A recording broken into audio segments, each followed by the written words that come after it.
আল্লাহ পাক আমাদের জন্য একটি পবিত্র মাস আমাদেরকে দিচ্ছেন, দান করেছেন, যে মাসটির নাম হচ্ছে রমাদান।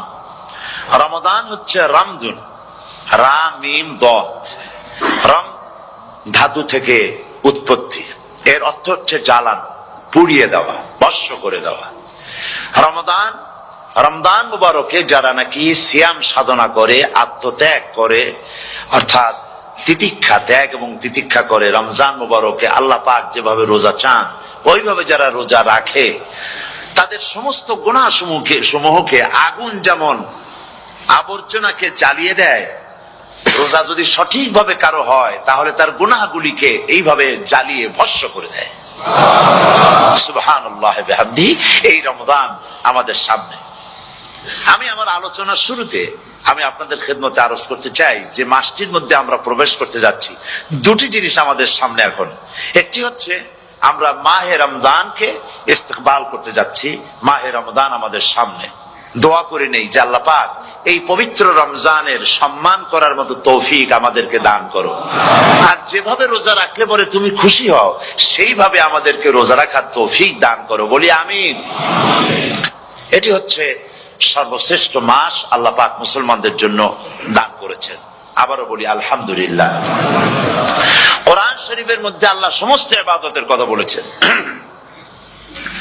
কিন্তু ডিটেইলস আলোচনা করেন নাই।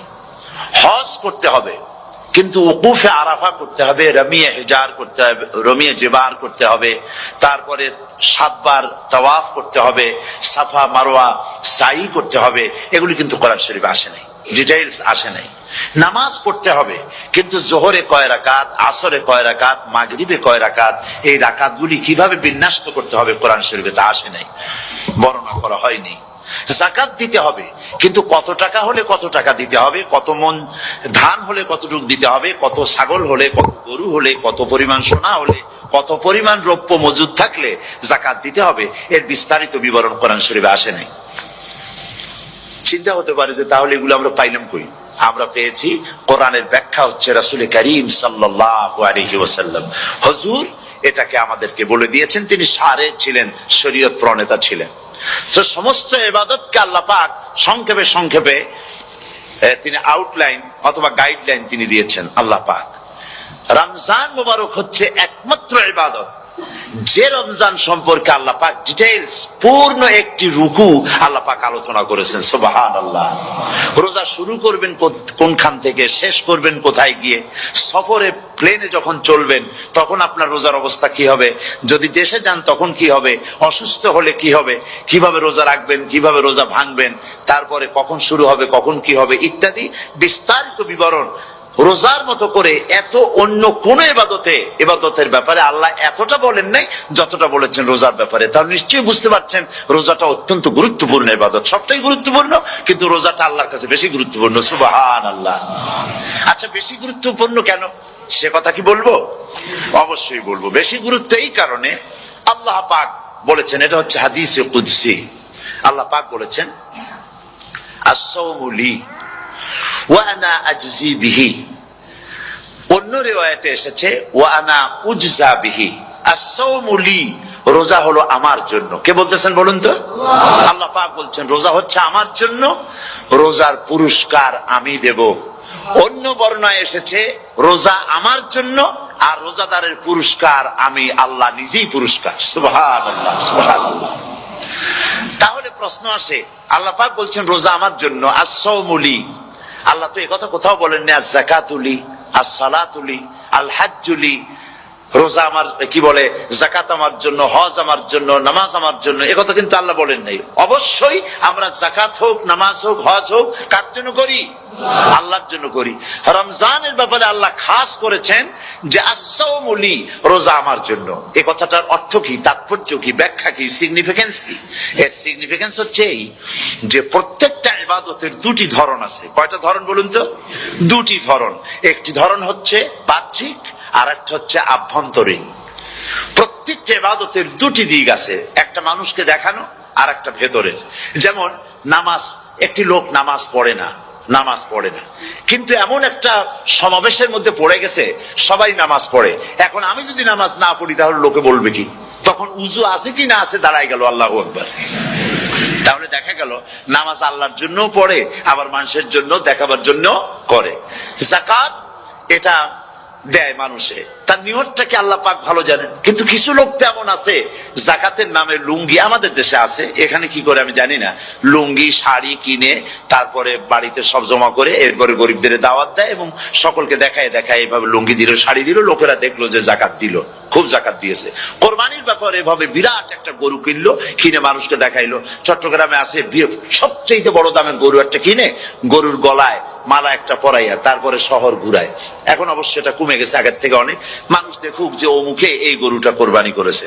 এটা কি কোরবানির জন্য হলো না মানুষকে দেখাবার জন্য হলো? হজ, টাকা আছে, লোকেরা বলবো কি যে এত টাকার মালিক তাও হজে যায় না, সুতরাং যাই একটু হজ করে আসি। তাহলে হজ করা গেল, আবার মানুষকে দেখাবার জন্য করলো। দুটি জিনিস আছে।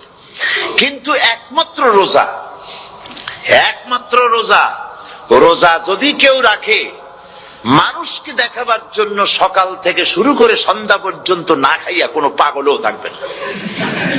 বলেন আপনারা ঠিক কিনা? সে তো মানুষকে দেখাবার জন্য দাঁত টাত পরিষ্কার করে নিল, আর দুপুরে ভাত খাই নিল, বউতেও টের পাইল না। পারবে কিনা? পারবে। টয়লেটে গিয়ে খাই নিল ভালো করে, কোন একটা আড়াল জায়গা নিয়ে খেয়ে গেল, বাচ্চাও দেখলো না, বউতেও দেখলো না, খেয়ে নিল। তাহলে সে তো রোজা রাখলো না। আল্লাহ পাক বলছেন আস-সাওমুলি, রোজা হচ্ছে আমার জন্য। যে রোজা রাখে আমার জন্যই রাখে, মানুষকে দেখাবার জন্য সারাদিন না খেয়ে থাকার কোনো প্রশ্নই ওঠে না। সুবহানাল্লাহ। সুতরাং রোজা যে রাখলো সে আমার জন্যই রাখলো। ওয়া আনা আজজি বিহি, রোজার পুরস্কার আমি আমার হাত দিয়ে দেব। সুবহানাল্লাহ, আমার হাত দিয়ে দেব। ম্যানেজার যদি বলে এই কাজগুলি করলে পরে বেতন, নির্ধারিত বেতন পাবা, আর এইটা যদি করো তাহলে বেতনটা আমি দেবো আমার হাত দিয়া, তাহলে এমপ্লয় যারা তারা বুঝতেই পারবে যে মালিক যখন নিজেই দেবে তাহলে ম্যানেজারের মতো দেবে না, মালিক মালিকের মতোই বড় করে দেবে।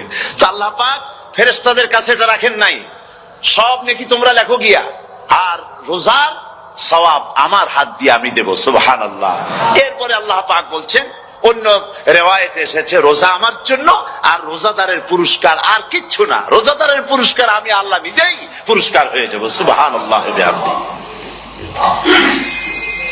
হাদিস শরীফে এসেছে রোজা রাখলে পরে ক্ষুধার কারণে, খালি পেটে থাকার কারণে টক্সিন জাতীয় এক প্রকারের গ্যাস তৈরি হয় পেটের ভেতরে, স্টমাকের মধ্যে, ফলে মুখে এক রকমের দুর্গন্ধের সৃষ্টি হয়। নবীজি বলেছেন রোজাদারের মুখের থেকে যে গন্ধ বের হয় আল্লাহ পাকের কাছে রোজাদারের মুখের গন্ধ মিস্ক আম্বারের চাইতে বেশি পবিত্র। আপনার মুখের গন্ধটাও আল্লাহর কাছে পবিত্র।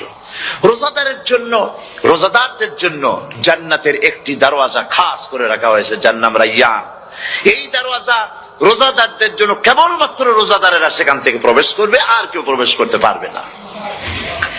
এই রোজাদারদের সম্পর্কে আল্লাহ পাক বলেছেন, হাদিস শরীফে এসেছে, বুখারী শরীফের হাদিস, রাসূল করিম সাল্লাল্লাহু আলাইহি ওয়াসাল্লাম বলেছেন লিসাইমে ফারহাতান, ফারহাতুন ইনদা ফিতরিহি ওয়া ফারহাতুন ইনদা লিকাই রাব্বিহি।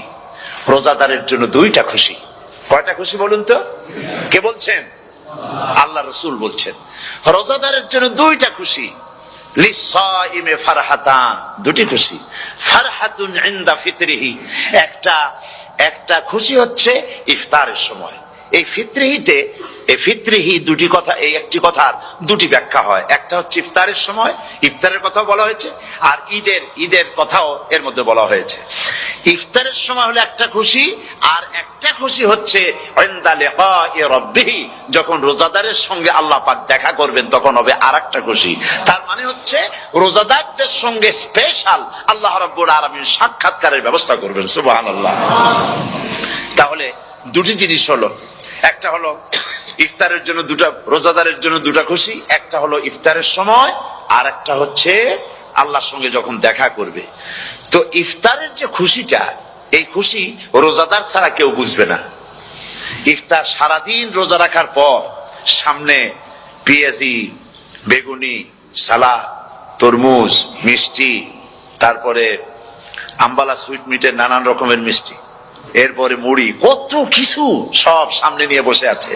দেখছেন অবস্থা? সমস্ত কিছু সামনে বসা, ঘড়ির দিকে তাকানো। আপনি যদি 5 মিনিট আগে খান, ফেরেশতা এসে মুখের উপর থাপ্পড় মারবে, বেটা খাইলি কেন বলবে? কেউ বলবে না। কোন ফেরেশতা লাঠি নিয়ে দাঁড়ায় আছে? দাঁড়ায় নাই, কিন্তু আপনি খাচ্ছেন না কেন? সুবহানাল্লাহ, সুবহানাল্লাহ বলবেন না? অন্তত 1500 বছর আগে আল্লাহ রাব্বুল আলামিন নির্দেশ করে রেখেছেন, সূর্য সাদা হওয়া থেকে, পূর্ব দিগন্ত সাদা হওয়া থেকে শুরু করে পশ্চিম দিগন্তে যখন কালো হয়ে কালো রেখা দেখা দেবে, যখন মাগরিব হয়ে যাবে, সূর্যাস্ত যাবে, ততক্ষণ পানাহার আর স্ত্রী সম্ভোগ থেকে বিরত থাকো। 1500 বছর আগের আল্লাহ রাব্বুল আলামিনের এই নোটিশ কিভাবে কার্যকরী হচ্ছে উম্মতের মধ্যে, মুসলমানদের ভেতরে। খাবার সামনে আছে, পিপাসা লেগেছে। এখন তো পিপাসা লাগে না, খুব ঠান্ডার সময়, এখন রোজা রাখতে খুব মজা হবে, তাই না?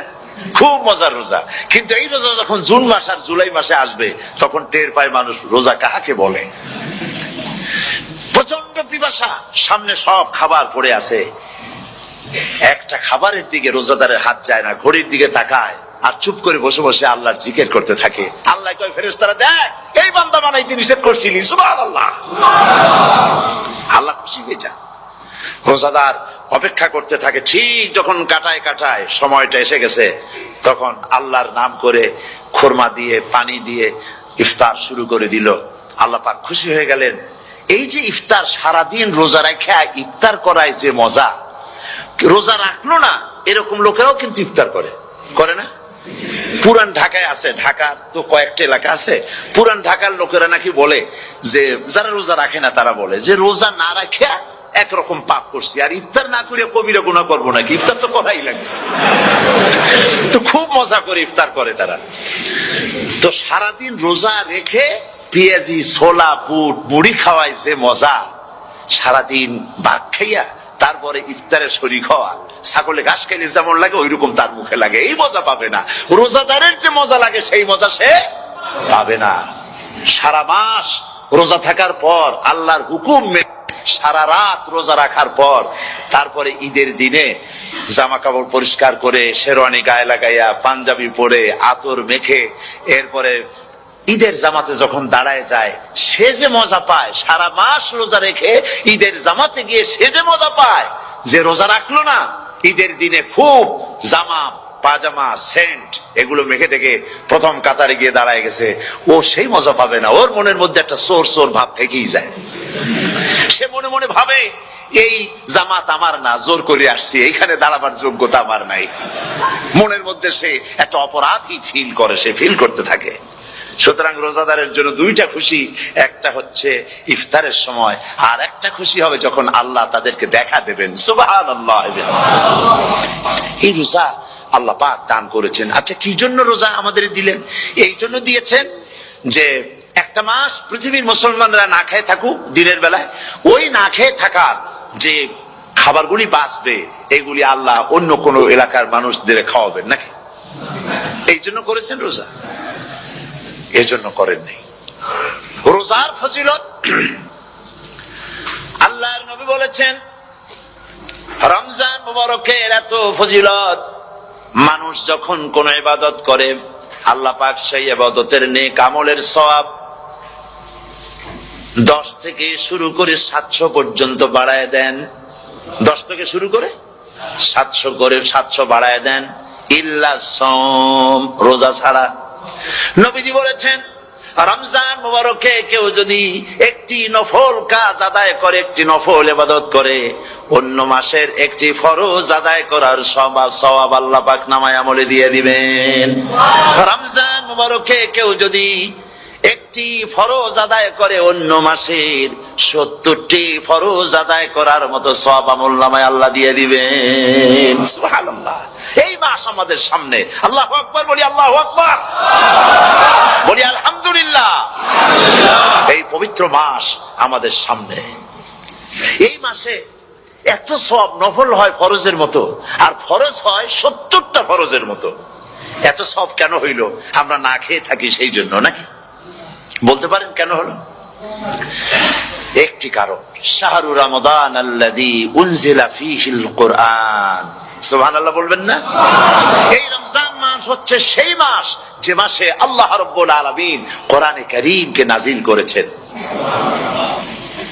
এই মাসের মধ্যে একটি রাত আছে খায়রুম মিন আলফি শাহর, যে রাতটি 1000 মাসের চাইতে বেশি গুরুত্বপূর্ণ আল্লাহর কাছে। সুবহানাল্লাহ। একটি রাত 1000 মাসের চাইতে গুরুত্বপূর্ণ। 1000 মাস ক্যালকুলেটর দিয়ে হিসাব করলে দেখা যায় যে 1000 মাসে 83 বছর 4 মাস হয়। তাহলে তার অর্থ কি এই যে একটানা 83 বছর 4 মাস ইবাদত করলে যে সওয়াব হবে, এই রাত্রে ইবাদত করলে সেই সওয়াব হবে? হতে পারে, এরকম হতে পারে, কিন্তু ব্যাখ্যাটা কি? ব্যাখ্যাটা হচ্ছে আরবিতে আলফুন শব্দ দিয়ে 1000 বোঝানো হয় না। আরবিতে যখন আলফুন বলা হয় তাহলে বোঝা যায় সংখ্যাধিক্য, বিপুল সংখ্যা, হাজার হাজার হাজার হাজার, থাউজেন্ডস এন্ড থাউজেন্ডস। এইটাকে বোঝানোর জন্য আরবিতে ব্যবহার করা হয় আলফুন, হাজার হাজার। তাহলে আল্লাহ কি বুঝাতে চাচ্ছেন? আল্লাহ রাব্বুল আলামিন তিনি আয়াত দ্বারা বুঝাতে চান, এর ব্যাখ্যা হচ্ছে এই পৃথিবীর মানবতার কল্যাণের জন্য, এই পৃথিবীর মানুষের ভালাইয়ের জন্য, মঙ্গলের জন্য হাজার হাজার মাস ধরে এই পৃথিবীর মানুষের যে কল্যাণ হয় নাই, এই রমজান মোবারকে একটা রাত আছে যেই রাতে আল্লাহ রাব্বুল আলামিন মানবতার সেই কল্যাণ করেছেন। সেই কল্যাণ কি দিয়ে করেছেন? শাহরু রমাদান আল্লাযী উনজিলা ফীহিল কোরআন, কোরআন নাযিল করে পৃথিবীর মানুষকে সেই কল্যাণ আল্লাহ দিয়েছেন। সুবহানাল্লাহ। বন্ধুগণ, কোরআন, কোরআন কি নিয়ামত আমাদের কাছে! সেই নিয়ামতকে আমরা চিনলাম না, আমরা বুঝতে পারলাম না কত বড় নিয়ামত আল্লাহ আমাদের দান করেছেন। এই কোরআন যেন আপনি শুনতে পারেন, পড়তে পারেন, বুঝতে পারেন, সেই জন্য আল্লাহ রাব্বুল আলামিন শরিয়াত কি সুন্দর ব্যবস্থা করেছে। কোরআন শোনার জন্য রমজান মুবারকে তারাবিহের নামাজের ব্যবস্থা করা হয়েছে। সুবহানাল্লাহ, সুবহানাল্লাহ। যারা সব সময় পড়তে পারেন না, কোরআন তেলাওয়াত জানেন না, অথবা সারা বছরও এক খতম কোরআন শরীফ পড়া হয় না, শরিয়ত কি সুন্দর বিধান করলো যে আপনি যেন 30 পারা কোরআন শরীফ শুনতে পারেন। এই ব্যবস্থা তারাবিহের নামাজের মধ্যে শরিয়ত করে দিয়েছে। আলহামদুলিল্লাহ, আলহামদুলিল্লাহ। যাদের টাকা কড়ি আছে আমি তাদেরকে অনুরোধ করব, যদি পারেন তাহলে মেহেরবানি করে রমজান মুবারকে উমরা পালন করবেন। আমি উমরার নিয়ত করে এসেছি, ঢাকা থেকে উমরার নিয়ত করে এসেছি, আপনাদেরকে দেখে গেলাম। আর আমি এখান থেকে ডাইরেক্ট মদিনা মুনাওয়ারায় চলে যাব ইনশাআল্লাহ। লাইলাতুল কদর পর্যন্ত হারামাইনুশ শরীফাইনে কাটাতে চাই, নিয়ত করেছি। আপনারা দোয়া করুন আল্লাহ যেন কবুল করেন। কি মজা যখন আপনি হারামাইনুশ শরীফাইনে যখন তেলাওয়াত শুনবেন, আপনার কাছে মনে হবে যেন কোরআন শরীফ নাজিল হতেছে। সুবহানাল্লাহ। সেখানে তো নামাজের পরে হাত তুলে মুনাজাত করা হয় না, শুধুমাত্র রমজান মুবারকে বেতেরের নামাজের মধ্যে ইমাম সাহেব হাত তুলে মুনাজাত করেন। গত বছর রমজান মুবারকের লাইলাতুল কদরে আমি ছিলাম, গত কয়েক বছর ধরে আল্লাহ যাওয়ার তৌফিক দিয়েছেন দয়া করে। সেখানে লাইলাতুল কদরে পত্রিকাগুলি লিখেছে 30 লাখের উপরে লোক ছিল মক্কা শরীফের, হারাম শরীফে 30 লাখের উপরে। যখন তেলাওয়াত হচ্ছে, মুনাজাত করতেছেন ইমাম সাহেব কাঁপতেছেন, মুনাজাত করতেছেন, কাঁদতেছেন, আর গোটা হারাম জুড়ে কান্নার রোল পড়ে গিয়েছে। কিভাবে কাঁদতেছেন! সারাদিন মানুষ রোজা রেখে তারপরে ইফতার করতে যখন বসে, আমি সেই জান্নাতের কথা কেমনে আপনাদের বুঝাবো? রসগোল্লা কেমন লাগে বক্তৃতা দিয়ে 6 ঘন্টা বক্তৃতা দিয়েও বুঝানো যাবে না। যদি মুখের মধ্যে ঢুকাইতে পারি তাহলে বুঝবেন যে মজাটা কি। এটা তো আমি বুঝাইতে পারবো না কি মজাটা লাগে।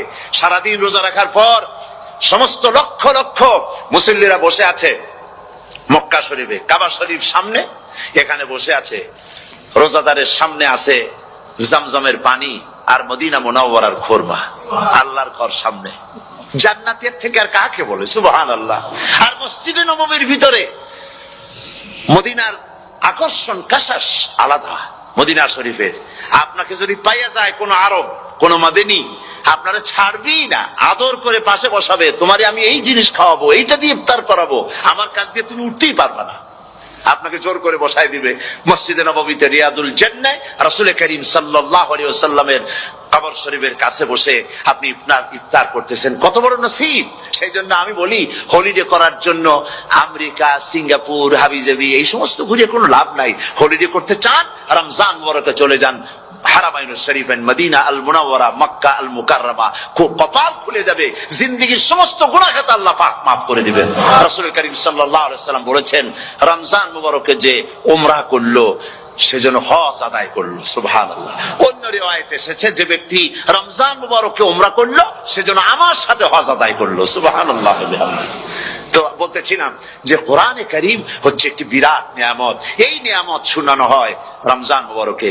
আমি এবার এসে খুব খুশি হলাম একথা শুনে যে ইস্ট লন্ডন মসজিদ তারা একটা ব্যবস্থা করেছে, সুন্দর একটা রেডিও তারা আবিষ্কার করেছে। না কি করছেন আপনারা? ট্রান্সমিটার তৈরি করেছেন। ওনারা ওখানে রেডিও বিক্রি করেন। আপনারা বহুটা খরচ করেছেন, তারা হাজার হাজার পাউন্ড খরচ করে টাওয়ার বানিয়েছেন এবং একটা ফ্রিকোয়েন্সি তারা নিজেরা নিয়েছেন, আর রেডিওগুলি 125 পাউন্ড করে ওনারা দিচ্ছেন খরচ হিসেবে। এটা যারা নিয়ে যায় ঘরের মধ্যে বসে তারাবিহের তেলাওয়াত তারা শুনতে পাবেন। মহিলারা অনেক সময় আসতে পারেন না, মহিলারা ঘরে বসে শুনতে পারবেন।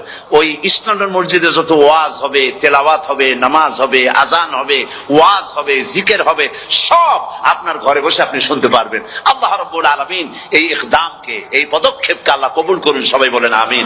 এবং প্রত্যেকের ঘরে ঘরে এই রেডিও পৌঁছে যাক, আমরা বলি আমিন। আল্লাহ যেন কবুল করেন। আপনি ঘরে বসে মসজিদের সমস্ত প্রোগ্রাম পেতে পারবেন। আর কি সুন্দর, সেখানে যিনি তেলাওয়াত করেন, আজান দেন, আলহামদুলিল্লাহ, তার আজান শুনলে পরে তো মনে হয় যে আমি মক্কা শরীফে চলে গেছি, মদিনায় চলে গেছি। আর তেলাওয়াতও কত সুন্দর, আলহামদুলিল্লাহ। আল্লাহ তার প্রতি রহম করুন, আমরা বলি আমিন। সুতরাং বলতেছিলাম যে এই পবিত্র রমজানুল মুবারক, এটি কি জিনিসটা, কি জিনিসটা বুঝাবার জন্য আমি বলি, যেমন এই ঘড়িটা এটা কেনার পর 2-1 বছর পর এটা ফাস্ট হয় অথবা কি হয়, স্লো হয়ে যায়। তখন এটাকে সারার জন্য আমরা হসপিটালে দেই। হসপিটাল মানে লন্ডন হসপিটাল না, ঘড়িরও হসপিটাল আছে। তো ঘড়ির হসপিটালে দিলাম, ওরা এটাকে দেখে শুনে ওয়াইলিং করে টরে দিল ঠিক মতো। একবার যদি ঠিক করে দিল, আবার আমার 1-2 বছর চললো, আর কোনো ডিস্টার্ব করবে না, ঠিক কিনা? আপনার গাড়ির ইঞ্জিন যদি কোন রকমের অসুবিধা করে, তাহলে গাড়ির ইঞ্জিনকে ওভারহোলিং করতে হয়, ইঞ্জিন ডাউন দিতে হয়। একবার যদি ইঞ্জিন ডাউন দিলেন, ওভারহোলিং করলেন, তাহলে আপনার এই গাড়ি 5-6 বছরের জন্য আর হাত দিতে হবে না। এই কথাগুলি বুঝতে পারছেন কিনা? সারা জীবন, সারা মাস অন্যায় করার পরে, গুনাহ করার পরে মানুষের অন্তঃকরণে কালিমা লেগে যায়।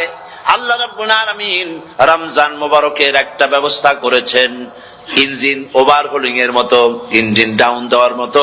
আপনার কালকে, আপনার আত্মাকে, আপনার বিবেককে, আমার বিবেককে পরিষ্কার করার জন্য রমজান মাস করে দিয়েছেন। রমজান মুবারকের একটি মাসের কোর্স যদি কমপ্লিট করা যায়, তাকওয়া দিয়া যদি ভরে দেওয়া যায়, তাহলে বাকি 11 মাস আরামসে চলবে, কোনো অসুবিধা হবে না। নবীজি বলেছেন, রমজান মুবারকের মাস আসার সঙ্গে সঙ্গে আল্লাহ রাব্বুল আলামিন তিনি জান্নাতের সমস্ত দরজাগুলি খুলে দেন, আর জাহান্নামের সব দরজাগুলি আল্লাহ রাব্বুল আলামিন বন্ধ করে দেন। সুবহানাল্লাহ। আর শয়তানকে শৃঙ্খল দিয়ে বেঁধে ফেলা হয়, শিকল দিয়ে শয়তানরা বান্ধা হয়ে যায়। এই হাদিসটা যখনই শোনাই বিভিন্ন জায়গায়, লোকেরা বিভিন্ন জায়গায় প্রশ্ন করে, হুজুর কোন তো যে শয়তানরে বান্ধা হয়, কিন্তু রমজান মাস হতো লোকেরা মদ খায়, মিথ্যা কথা কয়, তাহলে শয়তান বান্ধা থাকলো কেমনে? আমি বলি, দেখেন, এর ব্যাখ্যা আছে। এর ব্যাখ্যা হলো এই, কোন কোন ঘড়ি আছে একবার চাবি দিলে 6 মাস চলে, আর একবার চাবি দিলে 2 বছর চলে, আবার চাবি দিলে লাইফ চলে যায়। এরকমের ঘড়িও আছে। কোন কোন মানুষের শয়তানে এমন চাবি দিছে যে চাবিতে 6 মাস চলে, কোনটায় 10 মাস চলে, কোনটায় বছর চলে। রোজার মাসেও যারা গুনাহ করে, শয়তানে এমন চাবি দিছে যে রোজার মাসেও বন্ধ হচ্ছে না। এরা শয়তানের খপ্পরে পড়ে গেছে।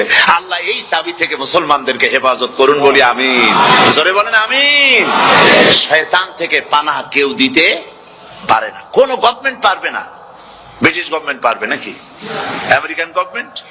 কেউ পারবে না। শয়তান থেকে পানাহ দিতে পারে কেবলমাত্র কে? ওই আল্লাহ রাব্বুল আলামিন আমাদেরকে শিখায় দিয়েছেন শয়তানের ওয়াসওয়াসা থেকে আমার কাছে পানাহ চাও। আউযু বিল্লাহি মিনাশ শাইতানির রাজীম। বিতাড়িত মরদুদ শয়তানের ওয়াসওয়াসা থেকে পানাহ চাই, আল্লাহর কাছে পানাহ চাও। আল্লাহ পাক বলেন আমি পানাহ দিতে পারি শয়তানের ওয়াসওয়াসা থেকে। শয়তান থেকে আশ্রয় একমাত্র সিকিউরড, নিরাপত্তা পেয়েছেন আল্লাহর পয়গম্বরেরা। সুবহানাল্লাহ। আম্বিয়া আলাইহিমুস সালাম তারা আল্লাহ কর্তৃক নিয়ন্ত্রিত, শয়তানের ক্ষমতা নাই পয়গম্বরদের কাছে যাওয়া। চতুর সীমানার ভেতরে শয়তান প্রবেশ করে কোন নবীকে ওয়াসওয়াসা দিতে পারবে না। বলি সুবহানাল্লাহ। এই জন্য শয়তান থেকে বেঁচে যাওয়া, শয়তানের ওয়াসওয়াসা থেকে বাঁচা খুবই কঠিন। সেই জন্য আল্লাহ পাক বলছেন শয়তানকে বেঁধে রাখা হয়, জান্নাতের সমস্ত দরজা খোলা, জাহান্নামের সমস্ত দরজা বন্ধ হয়ে যায়। এই নিয়ামতের মাস আমাদের সামনে। প্রত্যেকটি যখন কোন ওয়ার্কশপ হয়, তো ওয়ার্কশপের জন্য এক একটা কি বলে সিলেবাস থাকে। রমজান মুবারক একটা ওয়ার্কশপ। এই ওয়ার্কশপের মধ্যে একটা সিলেবাস আছে, সেই সিলেবাসের নাম হচ্ছে কোরআন। কোরআন কোরআন কোরআন নাজিলের মাসে আমরা কি কোরআন তেলাওয়াত করি? বলেন। রোজা হচ্ছে, হাদিস শরীফের মধ্যে বলা হয়েছে আস-সাওমু জুন্নাহ, রোজা হচ্ছে ঢাল। রোজা কি কন্ত? ঢাল। বোঝেন তো ঢাল কি? প্রোটেক্টর। আপনি জিহাদের ময়দানে, যুদ্ধের ময়দানে নিরাপত্তার জন্য, বাইরের থেকে আক্রমণকে ফিরাবার জন্য কি ব্যবহার করেন? ঢাল ব্যবহার করেন। রোজা হচ্ছে ঢাল, শয়তানের সমস্ত আক্রমণ থেকে বাঁচার জন্য রোজা হচ্ছে ঢাল। রোজার দিনে কেউ যদি আপনার সাথে ঝগড়া করে, তাহলে রাসূল বলেছেন তুমি বলো, তুমি ঝগড়ায় প্রবৃত্ত হবে না। তোমার সাথে যদি কেউ ঝগড়া করে, তুমি বলবে ইন্নী সাইম, আমি রোজাদার। আমি তোমার মতো ঝগড়া করতে আমিও পারি, আমি তোমার মতো গালাগালি দিতে পারি, কিন্তু আমি দেব না, ঝগড়াও করব না, গালিও দেব না, মারামারিও করব না, কারণ আমি রোজাদার। সুবহানাল্লাহ। রোজা আপনাকে গুনাহ থেকে বাঁচায় দেবে। দেখেন রোজা কিভাবে গুনাহ থেকে বাঁচায়। মিথ্যেবাদী, মিথ্যেবাদী সারাক্ষণ মিথ্যে কথা বলে, কিন্তু রোজার মাস আসছে। এখন মিথ্যাবাদী যারা, তাদের ঘনিষ্ঠ লোকদের কাছে শুনেছি যে তারা বলে, যদি কোনো লোক দিনের বেলা আইসা যায় আর এমন কথা, যে কথা বলতে গেলে মিথ্যা বলা ছাড়া উপায় নাই তার জন্য, সে তখন বলে ভাই তুমি তো অসময় আসছো, এখন আমি খুব ব্যস্ত, আই এম ভেরি বিজি, তুমি রাত্রে আসো। কথা বুঝতে পেরেছেন তো? রোজা হচ্ছে কি? রোজাটা কি বলে? ঢাল। কোন মেয়ে লোকের দিকে চোখ পড়লো, আহা আমি তো রোজাদার, চোখকে সাথে সাথে নিচে নামায় ফেললো। গানের আওয়াজ আসলো, আমি তো রোজাদার, সে গানটা শুনলো না। কাজী সমস্ত গুনাহ থেকে বাঁচার জন্য রোজা একটা বিরাট হাতিয়ার। সুবহানাল্লাহ। এই মাসে আল্লাহ রাব্বুল আলামিন এই মাসটা, এই রোজাটা কেন দিয়েছেন? লাআল্লাকুম তাত্তাকুন, ইয়া আইয়ুহাল্লাযীনা আমানু কুতিবা আলাইকুমুস সিয়ামু কামা কুতিবা আলাল্লাযীনা মিন ক্বাবলিকুম লাআল্লাকুম তাত্তাকুন। হে বিশ্বাসীরা, তোমরা যারা ঈমান এনেছো, শোনো, আমি রোজাকে তোমাদের জন্য ফরজ করেছি, যেমন করে ফরজ করেছিলাম তোমাদের পূর্বপুরুষদের উপরে। রোজা শুধু আমাদের উপরে ফরজ হয়েছে তা না, আমাদের আগে যারা যেসব নবীরা আসছিলেন তাদের উপর রোজা কি ছিল? ফরজ ছিল। সুতরাং এই রোজা তোমাদের উপরে ফরজ, এই জন্য লাআল্লাকুম তাত্তাকুন, যাতে করে তোমরা কি হতে পারো? পরেজগার হতে পারো। কি হতে পারো? পরেজগার, মুত্তাকি হতে পারো, আল্লাহকে ভয় করতে পারো। একমাত্র আল্লাহ। আপনাদের বাড়িতে যদি কারো বিড়াল থাকে, বিড়াল, বিড়াল বোঝেন তো না? কি বলে বিড়াল? বিলাই নাকি বলে? বিড়াল। এই বিড়াল যদি আপনাদের কারো বাড়িতে থাকে, তো বিড়ালের প্রসবকালীন অবস্থা দেখবেন, বিড়ালের প্রসব হবে, বাচ্চা দেবে। বিড়াল তখন ঘরের মধ্যে পেরেশান হয়ে ঘুরতে থাকে, একটা নিরাপদ জায়গা খোঁজে, একটা নিরাপদ জায়গা খোঁজে। প্রসব করার 2-3 দিন আগের থেকে খুঁজতে থাকে তার জন্য নিরাপদ জায়গা কোনটা। এরপরে খুঁজতে খুঁজতে প্রসবের দিন সে সত্যিকারের ঘরের মধ্যে সবচেয়ে কোনা কানা জায়গা যেটা, সেই রকম একটা নিরাপদ জায়গা সে বেছে নিল। এরপরে বাচ্চা হলো। বাচ্চা হওয়ার পর এই বাচ্চার উপরে কেউ যেন আক্রমণ না করে, শত্রু যেন তার জায়গাটিতে না আসে, এই জন্য বাচ্চাটার তো হাত দিয়ে মায়ের মতো কোলে নিতে পারে না, সে আস্তে করে ঘাটটা কামড়ায় ধরে যাতে করে বাচ্চা ব্যথা না পায়। ওইভাবে করে ঘাট কামড়ায় ধরে, আজকে এই সিঁড়ির নিচে, কালকে ওই খাটের নিচে, পরশুদিন এই আলমারির কোনায়, এইভাবে বাচ্চাগুলি সরায় সরায় রেখে বাচ্চাকে প্রতিপালন করে। এই বিড়াল হেদায়েত দিল ওটাকে, যিনি দিলেন তার নাম তিনি হচ্ছেন রব্বুল আলামিন। সন্তান প্রতিপালনের ব্যবস্থা শুধু দুনিয়ার মানুষকেই দেন নাই, প্রাণী জগৎকেও দিয়েছেন। সুবহানাল্লাহ। বলেন, মুরগির বাচ্চা হলো, ডিমের থেকে বাচ্চা বেরোলো, এই বাচ্চাগুলি হয়েছে গতকাল। আজকে বাচ্চাগুলি আদার খাচ্ছে মায়ের সাথে। হঠাৎ করে একটা চিল এলো, আর ওর মা একটা সিগন্যাল মারলো, সাথে সাথে বাচ্চাগুলি দৌড়াইয়া এমন পলান দিল, আপনি তো ভালো একাদশীর বাপেও তালাশ করে পাবে না যে মুরগির বাচ্চা পলাইল তো। এখন ওই বাচ্চাটিকে এই সিগন্যাল সম্পর্কে কে অবহিত করলো যে এরকম একটা আওয়াজ শুনলে এটা ভীতির আওয়াজ, এটা সাইরেন, এটা বিপদ সংকেত, এটা ডেঞ্জার সিগন্যাল, এটা শুনলে দেখলে তাড়াতাড়ি করে আত্মগোপন করবা। কে শিখাইলো? কে শিখাইলো? আল্লাহ পাক শিখাইছেন। এখন এক শ্রেণীর বুদ্ধিজীবী তারা আবার উল্টা কথা কয়। তারা বলে কি? তারা বলে যে মুরগি বাচ্চা, এই বাচ্চা যে দৌড় মারলো, এখানে আল্লাহ এইসব কিছু নাই, নাউযুবিল্লাহি মিন যালিক। তো এখানে কি আছে? কয় যে এখানে বিষয়টা হলো এই যে এই মুরগি আর মোরগ, ওর বাপ মা, এই দুজনের মধ্যে আছে চিলের ভয়, আছে শিয়ালের ভয়। ওই ভয় ওদের মধ্যে ছিল, এই মা বাপের ক্রসের মাধ্যমে বাচ্চা আসছে। কাজে ওই ভয়, বাপের যদি কোনো রোগ থাকে, মায়ের রোগ থাকে, তো এগুলি তো বাচ্চার মধ্যেও ঢোকে। তো ভয় হোক, সুখ হোক, দুঃখ হোক, এই অনুভূতি স্বাভাবিক প্রক্রিয়ার মাধ্যমে বাচ্চার মধ্যে ঢুকছে, আর সিল দেখে আওয়াজ শুনে সে আত্মগোপন করেছে। এইটা আমি পড়িয়া আমি আমার আলোচনা এক জায়গায় বললাম বুদ্ধিজীবীদের উদ্দেশ্যে, যদি সত্যি তাই হয়, মোরগ আর মুরগি মা বাবার মধ্যেই ভয় আছে বলে বাচ্চার মধ্যেই ভয় ঢুকছে, সেই জন্য সে আত্মগোপন করছে, তাহলে আবার মানুষের ব্যাপারে কথাটা আনি। মানুষেরা সাপের ভয় করে না মহব্বত করে? কথার জবাব দিলে না। যখন তখন মনে হয় আপনারা সাপ বুঝি ভালোবাসেন। সাপ আমরা সকলেই ভয় পাই, মায়ও ভয় পায়, বাবাও ভয় পায়। এই মায়ের গর্ভে সন্তান এসছে, সন্তানের বয়স 2 বছর, 2.5 বছর। ঘরের মধ্যে কেউ ছিল না, ঘরের মধ্যে একটা সাপ আসছে, একটা সুন্দর সাপ, দেখতে সুন্দর, কিন্তু সে সাপে কামড়ালে মানুষ মরে যায়। ওই সাপটা মাথা উঁচু করে ফোনা ধরেছে। এই বাচ্চাটা কি সাপ দেখে দৌড় মারবে, না বাচ্চাটা ওই সাপটাকে ধরার জন্য সে এগিয়ে যাবে? কোনটা করবে? এগিয়ে যাবে। তাহলে মা বাপের ভয়, তাদের মা বাপের রক্তের মধ্যে, শিরার মধ্যে সব জায়গায় সাপের ভয়, তার মাধ্যমে বাচ্চা হিসেবে বাচ্চার মধ্যে সাপের মহব্বত হইল, কারণ ভয় হইল না কেন বাচ্চা অবস্থা। সুবহানাল্লাহ। আমার বন্ধুগণ, মুরগির বাচ্চাকে হেফাজত করার জন্য বুদ্ধিমান প্রাণী মানুষ তার কাছে নাই বলে আল্লাহ রাব্বুল আলামিন তারে বাচ্চা অবস্থা থেকে বোঝার তৌফিক দিয়েছেন কোনটা ভয়ের আওয়াজ, কোনটা হলো বিপদের আওয়াজ। মানব সন্তানের প্রতিপালন করার জন্য তার মার বাবা আছে বলে ওই রকম করে পশুদের মতো আল্লাহ বানান নাই, তাকে হেফাজত করার জন্য মা বাপ আছে বলে এই দায়িত্ব আল্লাহ পাক মা বাপের উপরে ছেড়ে দিয়েছেন। মা বাপ তাকে হেফাজত করে। রুবুবিয়তের প্রতিপালন, হেদায়েতের এই প্রতিপালন আল্লাহ পাক মানুষকে এভাবে করে তাদেরকে হেদায়েত দিয়েছেন, তার পথের চলার দিশা দিয়েছেন। পিঁপড়া খাদ্য সংগ্রহের ব্যাপারটা দেখেন। পিঁপড়ার আছে দারুণ ঘ্রাণ শক্তি। কোথায় খাবার? 5 তলায়। আপনি মিষ্টি খাচ্ছেন, রসগোল্লা থুয়ে দেন, তারপরে দেখেন কোন জায়গায় দিয়ে পিঁপড়া এসে জন্মের খাওয়া খায়, ঠিক কিনা? দেখেন তার কত তীব্র ঘ্রাণ শক্তি, সেখানে চলে যাচ্ছে।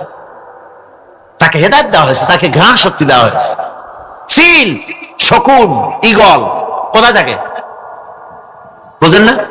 মহাশূন্যে 3 থেকে 3.5 মাইল উপরে শকুন, বাজ, ঈগল উঠতে থাকে। খাবে কি? ওখানে তো তার খাবার ছড়ানো নেই। আল্লাহ হচ্ছেন এমন রব, আমাদের স্রষ্টা হচ্ছেন এমন রব, যিনি ওই চিল বা হাজার শকুন মহাশূন্যে যেগুলি উড়ে বেড়ায়, ওদেরকে আল্লাহ পাক এমন তীব্র দৃষ্টি শক্তি দান করেছেন, 3 মাইল উপর থেকেও ছাগল মুরগি মরা দেখলে ওখান থেকে এসে ঝাঁপায় পড়ে তা খেতে পারবে। তাকে দেওয়া হচ্ছে দৃষ্টিশক্তি। এরকম করে যার যা প্রয়োজন, সমস্ত প্রয়োজনগুলি আল্লাহ মিটাচ্ছেন। এরই নাম হচ্ছে রুবুবিয়তে ইলাহি। এটাই হচ্ছে আল্লাহ পাক রব, এটা তার অসংখ্য প্রমাণ। সেই জন্য আল্লাহ পাক বলেন আলহামদুলিল্লাহি রাব্বিল আলামিন। পড়েন সবাই আলহামদুলিল্লাহি রাব্বিল আলামিন। সমস্ত প্রশংসা হচ্ছে আল্লাহ পাকের জন্য। কোন আল্লাহ? প্রথমে তো আল্লাহ বললাম, তারপর বললাম রব, এখন বলা হচ্ছে কোন রব? যিনি আলামিন, রব্বিল আলামিন, যিনি সমস্ত জাহানের রব। তাহলে বোঝা যাচ্ছে রব, জগৎ একটা না। জগৎ, কথা বুঝতেছেন আমার? জগৎ একটা নয়, অসংখ্য জগৎ আছে, বহুমাত্রিক জগতের কথা এখানে আল্লাহ পাক বলছেন। আমি এই জন্য বলি যে কোরআন হচ্ছে বিজ্ঞানের উৎস। কোরআন বিজ্ঞানের কি? বিজ্ঞানের আবিষ্কার যত বাড়বে, বিজ্ঞান চিরটা কাল কোরআনের কাছে ভিক্ষার হাত দিয়ে এতিমের মতো দাঁড়ায় থাকবে কিয়ামত। আজ পৃথিবীর বিজ্ঞানীরা বলছে জগৎ সম্পর্কে, আমরা মনে করছি পৃথিবীটাকে, আমাদের কাছে জগৎ দুইটা। কয়টা জগৎ? একটা জগৎ হলো এইটা, ইহজগৎ আর পরজগৎ, এছাড়া আর কিছু জানি না। এই দুইটাই জগৎ আমাদের কাছে। এখন দেখেন বিজ্ঞানীরা কি বলছে। বিজ্ঞানীরা বলছেন সৌরজগতে শুধু আমাদের সৌরজগৎটাই শেষ না, অসংখ্য সৌরজগৎ আছে মহাশূন্যে, অসংখ্য সৌরজগৎ। পৃথিবীর প্রতি 4 বিলিয়ন মানুষ যদি এক একটা সৌরজগৎ দখল করে, তাতেও সৌরজগৎ শেষ হবে না। আরো সহস্র সহস্র বিলিয়ন বিলিয়ন সৌরজগৎ আরো ফাঁকা পড়ে থাকবে। এত সৌরজগৎ আল্লাহ সৃষ্টি করেছেন। এই মহাশূন্যে বহুমাত্রিক জগতের কথা আল্লাহ পাক এখানে বলেছেন। এই পৃথিবী একটা জগৎ, এই মাটির তলে আছে আর এক জগৎ, সমুদ্রের ভিতরে আছে পানির তলার আর এক জগৎ। আর মহাশূন্য যে কি তা আপনার মাথায় শূন্য হয়ে যাবে চিন্তা করতে করতে। এই জন্য বিজ্ঞানীরা, বড় বড় বিজ্ঞানী, এরা কিন্তু নাস্তিক হয় না। বর্তমান বিজ্ঞানীরা চিন্তা করে গবেষণা করে খেয়েই হারিয়ে ফেলছে মহাশূন্যকে দেখে।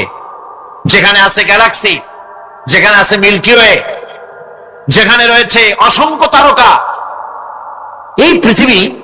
এই পৃথিবীটা মহাশূন্য আল্লাহ যেভাবে তৈরি করেছেন, সেই তুলনায় এই পৃথিবী একটা মার্বেলের চাইতে খুব বেশি একটা বড় কিছু হওয়া বলে মনে হয়। পৃথিবী যদি হয় একটা মার্বেলের মতো, তাহলে আমরা যে মানুষ, আমাদের অস্তিত্ব কোথায় চিন্তা করেন। এবার মহাশূন্যে চলেন। মহাশূন্য সে কি বিশাল মহাশূন্য। একটা তারকা থেকে আর একটা তারকায় যদি যেতে হয়, তাহলে সহস্র সহস্র বিলিয়ন বছরের দরকার হবে। কি বছর? এই দুনিয়ার বছর না, আলোকবর্ষ, লাইট ইয়ার। আলো চলে প্রতি সেকেন্ডে কত? 1,86,000 মাইল। এই 1,86,000 মাইলের সেকেন্ড, এর মিনিট, এর ঘন্টা, এর দিন, এর মাস, এর বছর, এই আলোকবর্ষ। সহস্র সহস্র আলোকবর্ষ পার হয়ে যাবে এক তারকা থেকে আর এক তারকায় পৌঁছানো সুকঠিন। এ ধরনের অসংখ্য তারকা আল্লাহ পাক তৈরি করে রেখেছেন। সূর্য হচ্ছে পৃথিবীর চাইতে 13 লক্ষ গুণ বড়। এরকম সূর্য বিজ্ঞানীরা এখন বলছে, আগে বলতো 1 কোটি সূর্যের চাইতে বড় তারকা, এখন বলতেছে এই রকমের পৃথিবীর চাইতে 13 লক্ষ বড় যে সূর্য, এরকম 3 কোটি সূর্য খাইয়ে ভালাইতে পারে। এরকম সহস্র সহস্র তারকা এক একটা গ্যালাক্সির ভিতরে আল্লাহ পাক তৈরি করে গেছেন।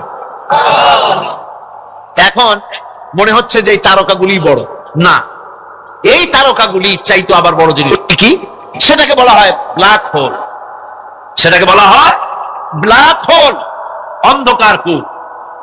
ব্ল্যাক হোল আবার ম্যান হোল বুঝবেন না, কিন্তু ম্যান হোলের ঢাকনা চুরি হয় যেমন। তবে একটা দৃষ্টান্ত আপনি বুঝতে পারেন, রাস্তায় রাস্তায় যেমন অসংখ্য ম্যান হোল আছে, ওই রকম করে মহাশূন্যে অসংখ্য ব্ল্যাক হোল আছে, একটা দুইটা না, অসংখ্য। এই ব্ল্যাক হোল আবার দেখা যায় না, অদৃশ্য ব্ল্যাক হোল। এই ব্ল্যাক হোল গুলো কি?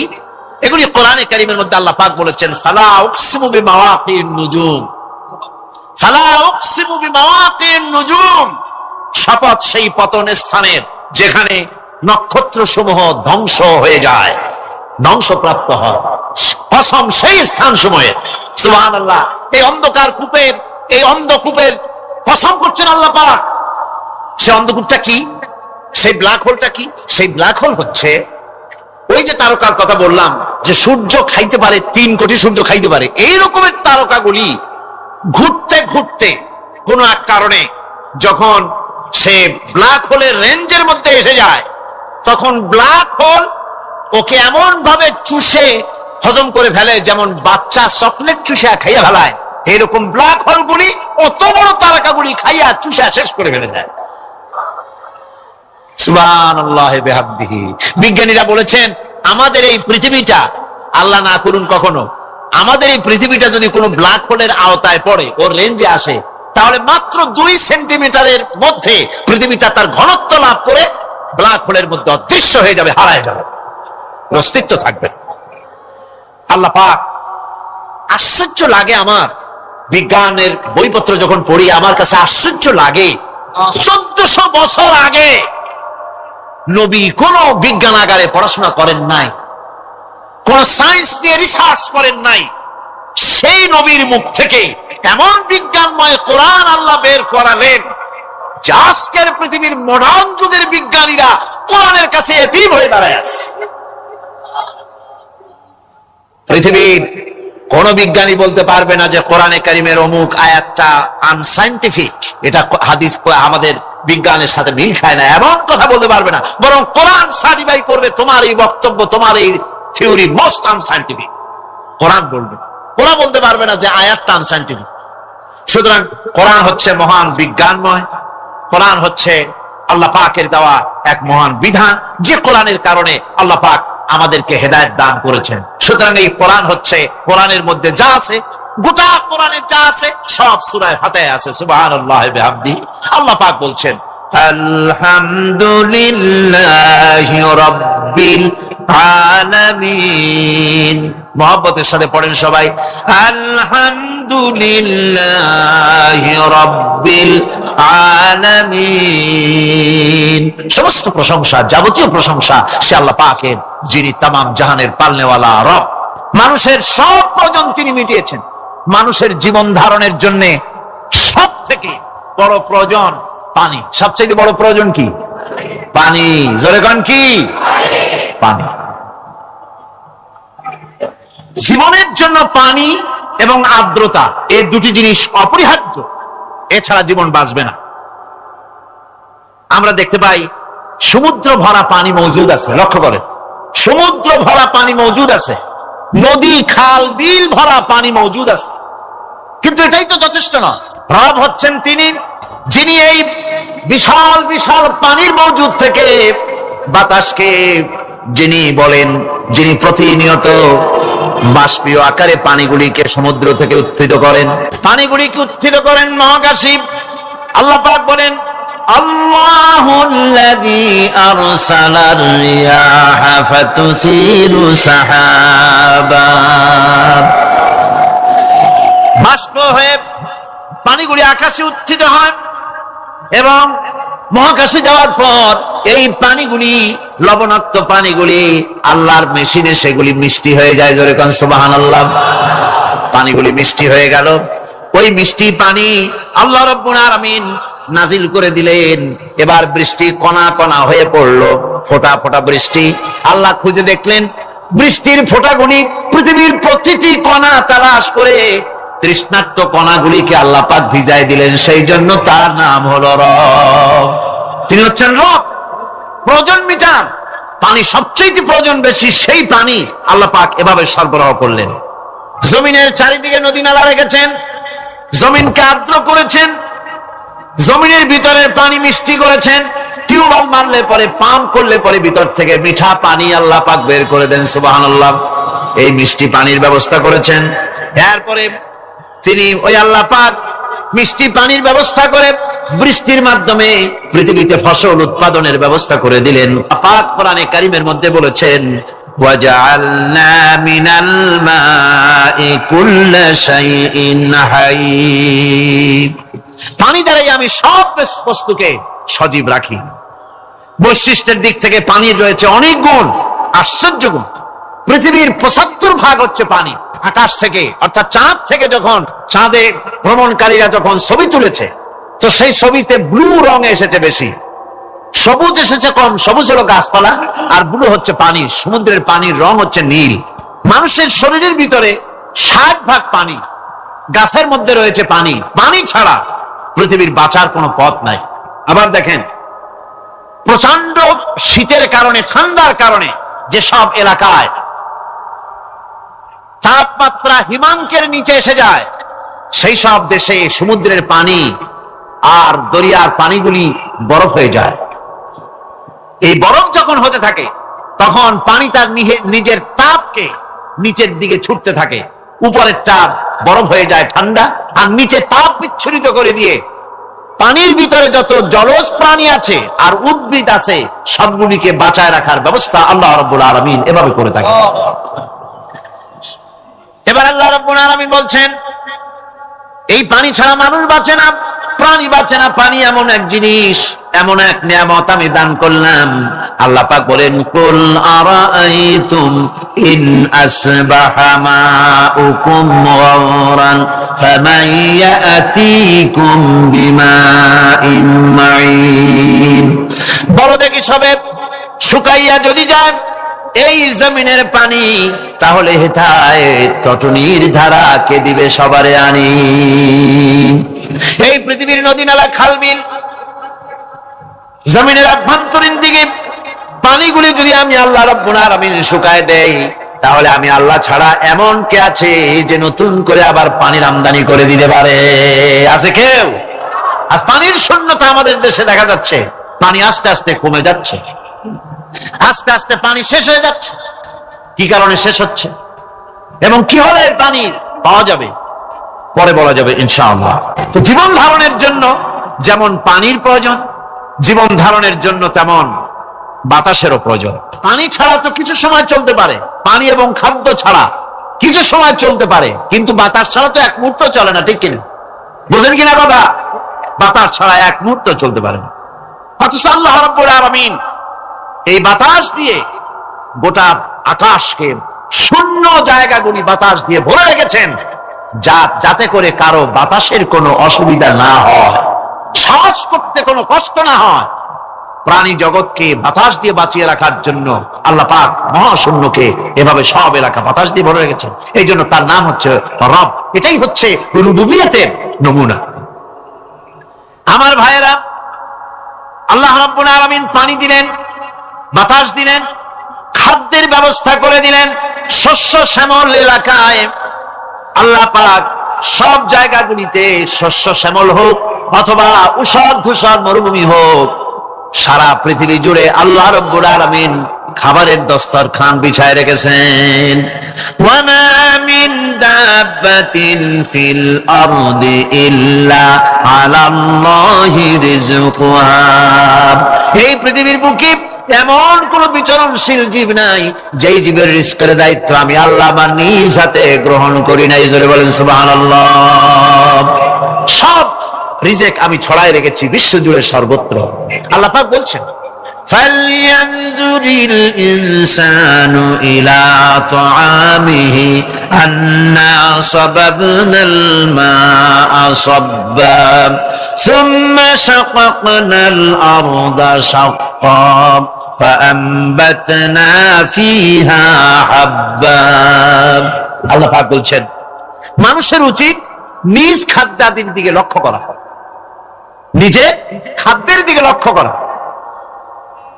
যেহেতু এই খাদ্য প্রতিদিন তার সামনে আসে, এদিকে তার লক্ষ্য করা উচিত।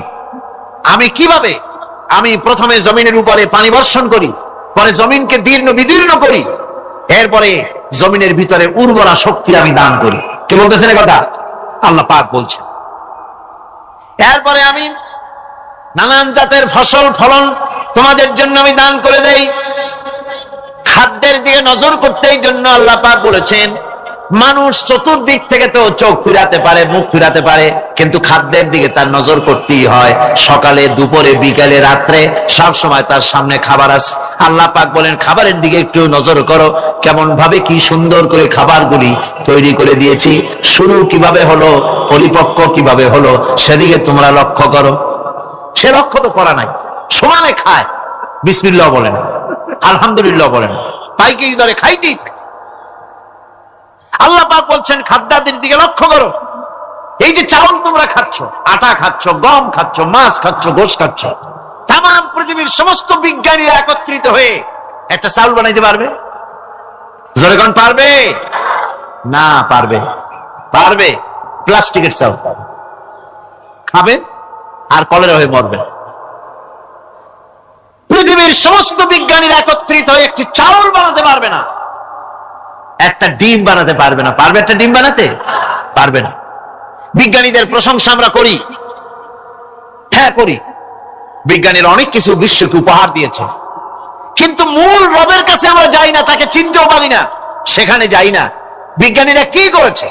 আল্লাহর বানানো জিনিসগুলি তারা ডিজাইন করেছে। ডিজাইন করতে তো নিষেধ নাই, আর ডিজাইন করাই যায়, সৃষ্টি করতে পারে না। বিজ্ঞানীরা সৃষ্টি করে নাই, ডিজাইন করেছে। কিরকম? আল্লাহ পাক চাউল তৈরি করেছেন। চাউল তৈরি করেছে কে? বলেন না সবাই। এখন আপনারা সেই চাউল দিয়ে পিঠা বানান, পায়েস বানান, সেই চাউল দিয়ে ভাপা পিঠা, আরো কি যেন খায় চট্টগ্রামে, রস দিয়া, ওটা কি কর? দুই পিঠা নাকি ধোঁয়া পিঠা। সেইভাবে করে আপনি ডিজাইন তৈরি করছেন। আটা দিচ্ছে, আল্লাহ পাক আটা তৈরি করেছেন, গম দিয়েছেন, এই আটা দিয়ে গোলগোল্লা তৈরি হচ্ছে, এর দ্বারা রুটি তৈরি হচ্ছে, এর দ্বারা অসংখ্য রকমের সিমাই টিমাই ইত্যাদি দিয়ে, লাচ্ছা সিমাই, নানান রকমের সিমাই আপনি ডিজাইন করার অসুবিধা নাই। আল্লাহর তৈরি করা কাঠ দিয়ে ফার্নিচার তৈরি হচ্ছে, টেবিল হচ্ছে, চেয়ার হচ্ছে, গোষ্ঠী শুদ্ধ হচ্ছে। আল্লাহর তৈরি করা লোহা দিয়ে মাইক হচ্ছে, স্ট্যান্ড গান হচ্ছে, ব্রেন গান হচ্ছে, তারপরে প্লেন হচ্ছে। তাহলে আমি বলতে চাইলাম, বুঝাতে চাইলাম, সমস্ত জিনিস এর স্রষ্টা কে? যারা বলেন কে? বিজ্ঞান শুধু এগুলিকে এক জায়গায় করে অ্যাসেম্বল করছে, এগুলিকে এক জায়গায় করে এক একটা রূপ দিয়েছে। এখানে বিজ্ঞানের কৃতিত্ব আছে ঠিক, কিন্তু আপনারাই বলেন, লোহা যদি আল্লাহ তৈরি না করতেন, এই মাইক তৈরি হতো? রাইফেল তৈরি হতো? আর রাইফেল যদি নাই হতো, তাহলে কারাগারের বন্দীগুলো মারতেন কি দিয়ে? রাইফেল যদি না হতো, যুদ্ধ করতেন কি দিয়ে? ঠিক কিনা? যত মারামারি ইত্যাদি যা কিছু হচ্ছে, তো শুধু মারামারির জন্যই তো আল্লাহ লোহা বানান নাই। লোহার সবচাইতে বড় প্রয়োজন হচ্ছে জমিন কর্ষণ করা, জমিন চাষ করা। এই জমিন চাষের জন্য লাঙ্গল দরকার, শাবল দরকার, খন্তা দরকার, কোদাল দরকার। এই লোহার দাম কেউ আল্লাহ পাক এত লোহা বেশি দিয়েছেন, যার জন্য লোহার দাম কম। সোনা কম দিয়েছেন, যেহেতু সোনার প্রয়োজনীয়তা কম, লোহার প্রয়োজনীয়তা বেশি, এই জন্য লোহা বেশি দিয়েছেন, দামটা কমে গেছে, যার জন্য আপনার আমার জন্য কিনে ব্যবহারটা সহজ হয়েছে। কথা ঠিক কিনা? আল্লাহ রাব্বুল আলামিন এইভাবে করে মানুষের রুবুবিয়াতটা, আল্লাহ পাকের রুবুবিয়াত হচ্ছে তিনি মানুষকে সুন্দর করে সৃষ্টি করে যা কিছু প্রয়োজন সবকিছু খাওয়াচ্ছেন, দিচ্ছেন। সে আল্লাহ পাক প্রশ্ন করছেন, কুল মান ইয়ারযুকুকুম মিনাস সামাই ওয়াল আরদ أَمَّنْ يَمْلِكُ السَّمْعَ وَالْأَبْصَارَ وَمَنْ يَخْرُجُ الْحَيَّ مِنَ الْمَيِّتِ وَيُخْرِجُ الْمَيِّتَ مِنَ الْحَيِّ। আকাশের প্রশস্ত বুক থেকে এবং জমিনের এই প্রশস্ত বুক থেকে কে রিজিক, তোমাদের খাদ্যকে উৎপাদন করে? কে নির্জীব থেকে সজীবকে বের করেন, আর কে সজীবকে নির্জীবে পরিণত করেন? তিনি কে? তিনি হচ্ছেন আল্লাহ পাক। আল্লাহ পাক বলছেন, এই প্রশ্ন যদি তাদেরকে করা হয় তো তারা কি বলবে? আল্লাহ পাক বলেন, وَمَنْ يُدَبِّرُ الْأَمْرَ فَسَيَقُولُونَ اللَّهُ فَقُلْ أَفَلَا تَتَّقُونَ। হে নবী, এদেরকে প্রশ্ন করুন।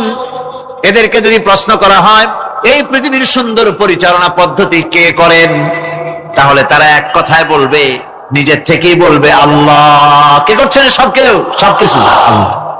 আল্লাহ পাক বলেন, নবী তাহলে তাদেরকে বলেন, এ কথা জানার পর, এ কথা বোঝার পরেও কেন তারা ঔদাসীন্যতা দেখাচ্ছে, কেন তারা গাফিল হয়ে যাচ্ছে, কেন তারা আল্লাহ পাককে ভয় করে তার পথের অনুসারী হচ্ছে না? যে আল্লাহ রাব্বুল আলামিন এত কিছু করছেন, তিনি তার পরিচয় সম্পর্কে বলে দিচ্ছেন, ফাযালিকুমুল্লাহু রাব্বুকুমুল হক ফামাযা বা'দাল হক ইল্লাদ দালাল। নিশ্চয়ই এসবের মূলে রয়েছেন তোমাদের রব, আমাদের আল্লাহ, আমাদের রব। সুতরাং উজ্জ্বল সত্য প্রকাশিত হওয়ার পর গোমরাহি ছাড়া আর কিছুই বাকি থাকে না। সুতরাং যারা সত্যের পথের অনুসরণ করতে চায়, রবকে চিনতে হবে, আল্লাহ পাককে জানতে হবে এবং তাকে অনুসরণ করতে হবে, তাকে রব হিসাবে চিনতে হবে। এটা হচ্ছে সেই রুবুবিয়াত ইলাহি যার দিকে হযরত মুসা আলাইহিস সালাম ইঙ্গিত করেছিলেন, ফিরআউন যখন তাকে প্রশ্ন করেছিলেন, ফামান রাব্বুকুমা ইয়া মুসা, হে মুসা, তোমাদের দুজনের রব কে? তোমাদের রব, তোমাদের প্রভু কে? তিনি জবাব দিলেন, রব্বুনাল্লাযী আ'তা কুল্লা শাইইন খালকাহু সুম্মা হাদা। রব হচ্ছেন আমাদের তিনি, যিনি নাকি আমাদের প্রতিপালক, আমাদেরকে সৃষ্টি করেছেন এবং আমাদেরকে হেদায়েত দিয়েছেন, সঠিক পথের দিশা দিয়েছেন। এখানে হেদায়েত হচ্ছে, এখানে হেদায়েত শব্দের অর্থ হচ্ছে সৃষ্টি শুধু করেন নাই, তাকে চলা, তার খাদ্য অনুসন্ধানে, তাকে বেঁচে থাকার সবকিছুর উপকরণ, এর কমন সেন্স, এর সাধারণ জ্ঞান আল্লাহ পাক তার সাথে দিয়েছেন। তিনি হচ্ছে রব। আমাদের ভাগ্য কত সুপ্রসন্ন, আমরা ভাগ্যবান, কারণ কোরআন শোনার সুযোগ আল্লাহ পাক করে দিয়েছেন। তারাই তো শ্রেষ্ঠ ভাগ্যবান যারা কোরআন শোনার সুযোগ পায়, যারা কোরআন তেলাওয়াত করে, যারা কোরআন বোঝে, যারা কোরআন আমল করে। তাদের থেকে সৌভাগ্যবান আর কে হতে পারে? গোটা বিশ্বের বুকে সর্বশ্রেষ্ঠ সৌভাগ্যবান জাতি হচ্ছে মুসলমান। আমি যদি প্রশ্ন করি পৃথিবীর শ্রেষ্ঠ ভাগ্যবান জাতি কারা, কি জবাব দিবেন? কারণ কোরআনে কারীম এ জাতির কাছে অবিকৃত, অকৃত্রিম উপায় এ জাতির কাছে মাহফুজ আছে, যা বিশ্বের কোন জাতির কাছে তাদের ধর্মীয় কিতাব অবিকল ভাবে নাই। এদিক থেকে আমরা সৌভাগ্যবান জাতি। আবার যদি প্রশ্ন করি এই পৃথিবীর ভিতরে হতভাগ্য জাতি কারা, আপনারা কি জবাব দিবেন? জানেন না বোধহয়। হতভাগ্য জাতিও এই মুসলমান, কারণ কোরআনে কারীমের মতো আজিম একখানা কিতাব যাদের কাছে আল্লাহ পাক আমানত হিসাবে দান করেছেন,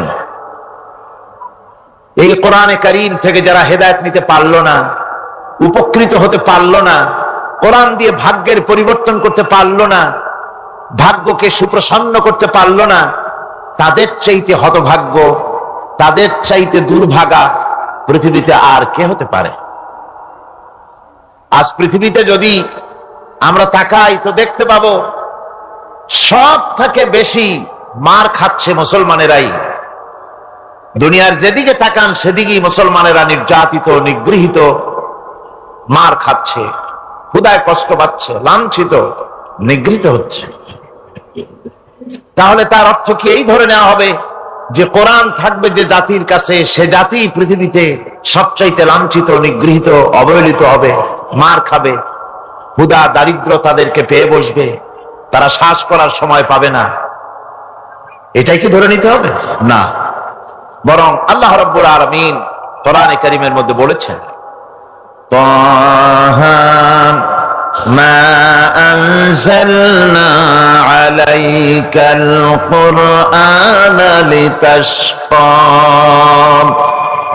হে নবী, কোরআনে কারীম আমি আপনার প্রতি অবতীর্ণ করেছি এই জন্যে যে কোরআন আপনার ভাগ্যকে সৌভাগ্যে পরিণত করে দেবে, আপনাকে সৌভাগ্যবান বানাবে। কোরআন আপনার ভাগ্যকে বিলম্বিত করবে, পর্যদস্ত করবে। আপনি ভাগ্যহারা হবেন, হতভাগ্য হবেন। এই জন্য তো কোরআন দেয়নি, কোরআন দিয়েছি ভাগ্যকে চমকায় দেওয়ার জন্য। যে কোরআন এলো, কোরআনের ধারক বাহকদের ভাগ্যের উন্নতির জন্য সেই জাতি আজ কোরআন হারা হয়ে, কোরআন ছাড়া হয়ে পৃথিবীতে লাঞ্ছিত, অবমানিত। কোরআনই পারে একটা জাতিকে সঠিক পথ প্রদর্শন করতে। কোরআন পারে একটা জাতির আকীদা, বিশ্বাসকে দৃঢ় করে দিতে, বদ্ধমূল করে দিতে। সত্যিকারের মানুষ বানাতে পারে কোরআন। মানুষ বানাতে পারে কে? কোরআন। আমি এই জন্য মাঝে মধ্যে বলি, এই পৃথিবীতে যদি কোরআন না আসতো, এই পৃথিবীতে যদি নবী না আসতেন, এই পৃথিবীতে যদি আল্লাহ নবী না পাঠাতেন, কোরআন না দিতেন, কিতাব না দিতেন, ইসলাম না দিতেন, শুধু মানুষ পৃথিবীতে বাস করত, তাহলে এই বিশ্বের সমস্ত মানব মণ্ডলী যেখানে বাস করত, এই পৃথিবীটা মানুষের পৃথিবী বলা চলতো না। এই পৃথিবী হতো একটা পশুর বিচরণ ক্ষেত্র। কোরআন মানুষকে মানুষ বানিয়েছে। লাইসাল বিররা আন তুওয়াল্লু ওয়ুজুহাকুম কিবালাল মাশরিকি ওয়াল মাগরিবি ولكن البر من آمن بالله واليوم الآخر والملائكة والكتاب والنبيين।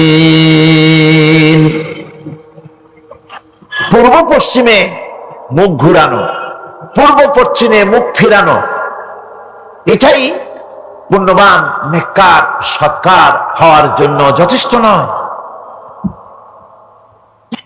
প্রকৃতপক্ষে মুমিন নেককার হওয়ার জন্য যে শর্তগুলি আল্লাহ পাক আরোপ করেছেন তা হচ্ছে, 1 নম্বরে কি মনে আছে?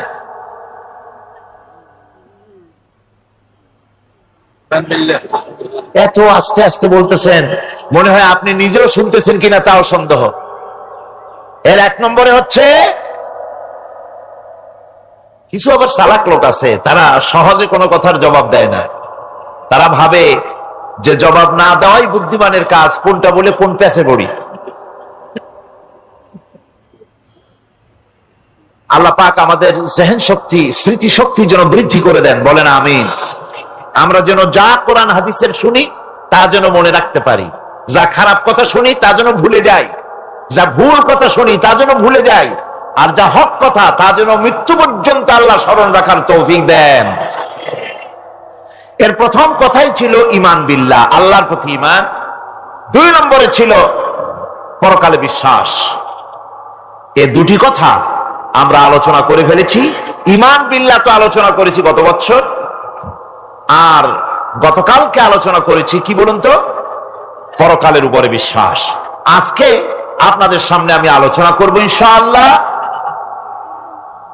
ফেরেশতা এবং কিতাব, এই দুটি জিনিসের উপরে, মালাইকা এবং কিতাব।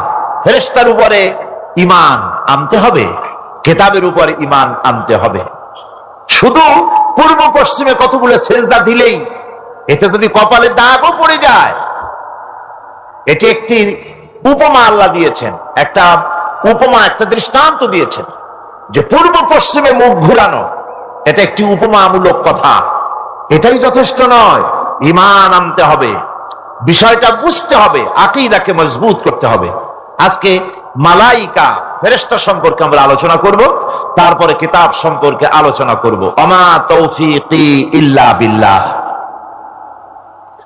ফেরেশতাদের প্রতি ঈমান, এটা হচ্ছে আল্লাহর প্রতি ঈমানের পরিপূর্ণতা মাত্র।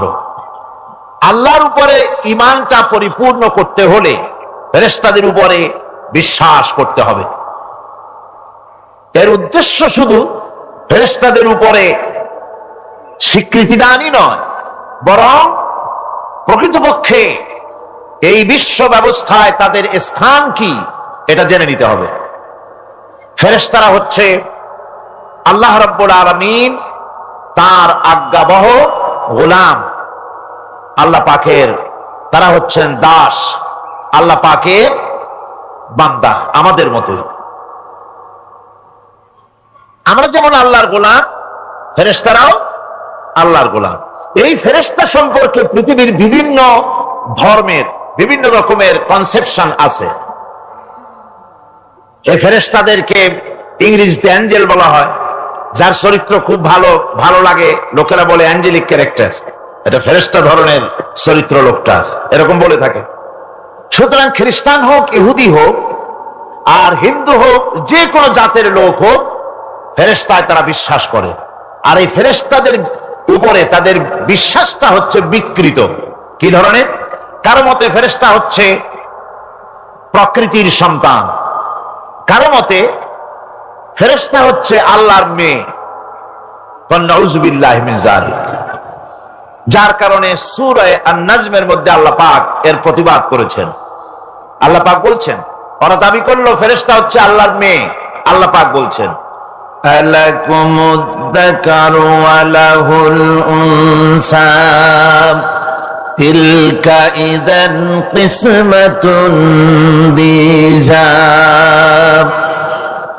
কি হে, তোমরা ছেলেগুলি নিজেদের জন্য নিয়ে নিলে আর মেয়েগুলি আমার ভাগে ফেলে দিলে, এটা কি ধরনের অসম বন্টন?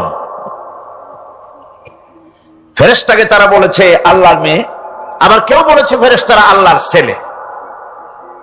তারপরে কেউ কেউ বলেছে ফেরেশতা হচ্ছে আল্লাহর মদদগার, আবার কেউ কেউ বলেছে ফেরেশতা হচ্ছে মানুষের অভিযোগ শ্রবণকারী, মানুষের প্রয়োজন পূরণকারী। এখন এসব ধারণা এবং বিশ্বাসের কারণে দুনিয়ায় শিরক এবং বিদআতের প্রচলন ঘটেছে। কোরআনে কারীম বিশ্ব ব্যবস্থায় ফেরেশতাদের অবস্থান কি সেটা পরিষ্কার করতে চায়, যাতে করে শিরকের সমস্ত দরওয়াজা বন্ধ হয়ে যায় আর তাওহীদের দরজা নির্ভেজাল ভাবে খুলে যায়। ইসলামের মূল বক্তব্যই হচ্ছে তাওহীদকে প্রতিষ্ঠা করা। কি প্রতিষ্ঠা করা? তাওহীদকে প্রতিষ্ঠা করা, আর শিরক আর বিদআতের শিকড় শুদ্ধ তুলে ফেলা। এটাই হচ্ছে ইসলামের মূল আইডিয়া। কোরআনের ভাষায় স্পষ্ট করে বলা হয়েছে যে ফেরেশতারা আল্লাহর মেয়েও নয়, আল্লাহর ছেলেও নয়, তারা হচ্ছে আল্লাহর বান্দা। বলুন তো ফেরেশতারা আল্লাহর কি? কোরআনে কারীমে রব্বুল আলামিন বলেন, وقالوا اتخذ الرحمن ولدا سبحانه بل عباد مكرمون। কাফেররা বলে দয়াময় কাউকে পুত্র বানিয়ে নিয়েছেন। পবিত্র সেই সত্তা যার সম্পর্কে তারা এই বাজে কথাগুলি বলে, তার কোনো ছেলেও নাই, তার কোনো মেয়েও নাই। ফেরেশতারা তো তার সম্মানিত বান্দা মাত্র। ইবাদুম মুকরামুন, ফেরেশতা হচ্ছে সম্মানিত বান্দা। সুবহানাল্লাহি ওয়া বিহামদি। ফেরেশতারা হচ্ছে আল্লাহর কি? শুধু বান্দা না, সম্মানিত বান্দা। কারণ ফেরেশতারা আল্লাহর সঙ্গে অবাধ্য হতে পারে না, তার কোন হুকুমকে অমান্য করার কোন অধিকার ফেরেশতাদের নাই। আল্লাহর ছেলেও নাই, আল্লাহর মেয়েও নাই। এ কথাটি ছোট্ট সূরার মধ্যে তাওহীদের একটা ক্লিয়ার কনসেপশন আল্লাহ পাক দিয়েছেন, ছোট্ট একটি সূরার ভিতরে। আমার কাছে মনে হয় যেন এই ছোট্ট সূরাটি মধ্যে এটা মনে হয় যেন একটি ঝিনুক, আর এর ভেতরে সমস্ত পৃথিবীর সমুদ্র আর মহাসমুদ্রের পানিগুলি ঢুকায় দেওয়া হয়েছে। ছোট্ট একটি সূরা, তাওহীদকে এমন ভাবে প্রকাশিত হয়েছে এই সূরার মাধ্যমে যা অন্য কোথাও এত পরিষ্কার আসেনি। আল্লাহ পাক সব জায়গায় বলেছেন, কিন্তু ছোট্ট সূরায় এক কথায় তাওহীদ প্রকাশিত হয়ে গেছে। কি? কুল হুয়াল্লাহু আহাদ। পড়েন সবাই, কুল হুয়াল্লাহু আহাদ আল্লাহুস সামাদ লাম ইয়ালিদ ওয়া লাম ইউলাদ ওয়া লাম ইয়াকুল লাহু কুফুয়ান আহাদ। আল্লাহ রাব্বুল আলামিন বলেন, নবী আপনি বলুন, আল্লাহ এক এবং একক। তিনি বেনিয়াজ, কারো মুখাপেক্ষী তিনি নন। তিনি কাউকে জন্ম দেন নাই, তাকেও কেউ জন্ম দেয়নি। আকাশ আর জমিনে ওই আল্লাহ রাব্বুল আলামিনের সমকক্ষ কেউ নাই। তিনি এক এবং একক। এই ফেরেশতারা হচ্ছে তার অনুগত বান্দা। ফেরেশতারা আল্লাহ পাকের ছেলেও নয়, মেয়েও নয়। এক মুহূর্তের জন্য ফেরেশতারা চুপ করে বসে থাকে না। যার যে কাজ আছে সেই কাজ নিয়ে তারা ব্যস্ত আছে। তারা অজিফা পাঠ, তাসবিহ পাঠের মধ্যে ব্যস্ত থাকে। অগণিত অসংখ্য ফেরেশতা, কেউ তো সেজদায় পড়ে আছে, কেউ রুকুতে পড়ে আছে, কেউ নামাজে দাঁড়ায় আছে, কেউ তো তাসবিহ পাঠ করতেছে। কোরআনে কারীম বলছে, ইউসাব্বিহুর রা'দু বিহামদিহি ওয়াল মালাইকাতু মিন খিফাতিহি। আল্লাহ পাক বলেন, বিজদি প্রশংসার সাথে আল্লাহ পাকের গুণকীর্তন করেন, আর সমস্ত ফেরেশতারা আল্লাহকে ভয় করে ভীতির সাথে আল্লাহর তাসবিহ পাঠ করতে থাকে। সমস্ত ফেরেশতারা আল্লাহর তাসবিহ পড়ে। আপনাদের মনে আছে আল্লাহ পাক যখন হযরত আদমকে সৃষ্টি করবেন বললেন, ইন্নী জাইলুন ফিল আরদি খলিফা। ফেরেশতারা বলেছিলেন, নাহনু নুসাব্বিহু বিহামদিকা ওয়া নুকদ্দিসু লাক। আমরাই তো তাসবিহ পড়ি, আমরাই তো আপনার হাম পড়ি, আপনার তাসবিহ পড়ি, সবকিছুই তো আমরা করি, পবিত্রতা ঘোষণা করি। এর দ্বারা প্রমাণিত হয় ফেরেশতারা সার্বক্ষণিক ভাবে আল্লাহর তাসবিহ পাঠের মধ্যে তারা রত আছে, সব সময় আল্লাহর জিকির আজগারের ভেতরেই তারা ডুবে আছে। وله من في السماوات والأرض ومن عنده لا يستكبرون عن عبادته ولا يستحسرون। আসমান এবং জমিনে যা কিছু আছে এবং তার কাছে যা কিছু আছে সব আল্লাহর তাসবিহ পাঠে নিরত আছে। আর ফেরেশতারা তো বন্দিগি করছে আল্লাহ পাকের, আর কখনই তারা অবদ্ধচারণ করে না, আর কখনো তারা আল্লাহ পাকের জিকির থেকে, তাসবিহ পাঠ থেকে তারা ক্লান্ত হয় না। কি হয়েছে? ঠিক হয়ে যাবেন সব। আল্লাহ পাক তাদের সম্পর্কে আবার বলেন, ইউসাব্বিহুনা আল-লাইলা ওয়ান-নাহারা লা ইয়াফতুরুন। এই ফেরেশতারা রাত দিন তার প্রশংসায় পড়ে থাকে, কখনই শৈথিল্য প্রদর্শন করে না, কখনই আল্লাহর জিকির থেকে, তাসবিহ থেকে তারা বিরত থাকে না। এ ধারণার মধ্য দিয়ে কোরআনে কারীম মানুষকে স্পষ্ট করে বলছে যে ফেরেশতারা হচ্ছে আল্লাহর গোলাম, আল্লাহর বান্দা। তারা তোমাদের প্রয়োজন পুরা করতে পারে না, তারা তোমাদের ভাগ্যের কোনো উন্নতি করে দিতে পারে না, তারা আল্লাহর ছেলেও নয়, আল্লাহর মেয়েও নয়, এরা হচ্ছে আল্লাহর বান্দা। এই ফেরেশতাদের মাধ্যমে আল্লাহ রাব্বুল আলামিন আরেকটি কাজ নিয়ে থাকেন, তা হচ্ছে নবী এবং রাসূলদের কাছে এই ফেরেশতার মাধ্যমে আল্লাহ পাক বাণী প্রেরণ করেন।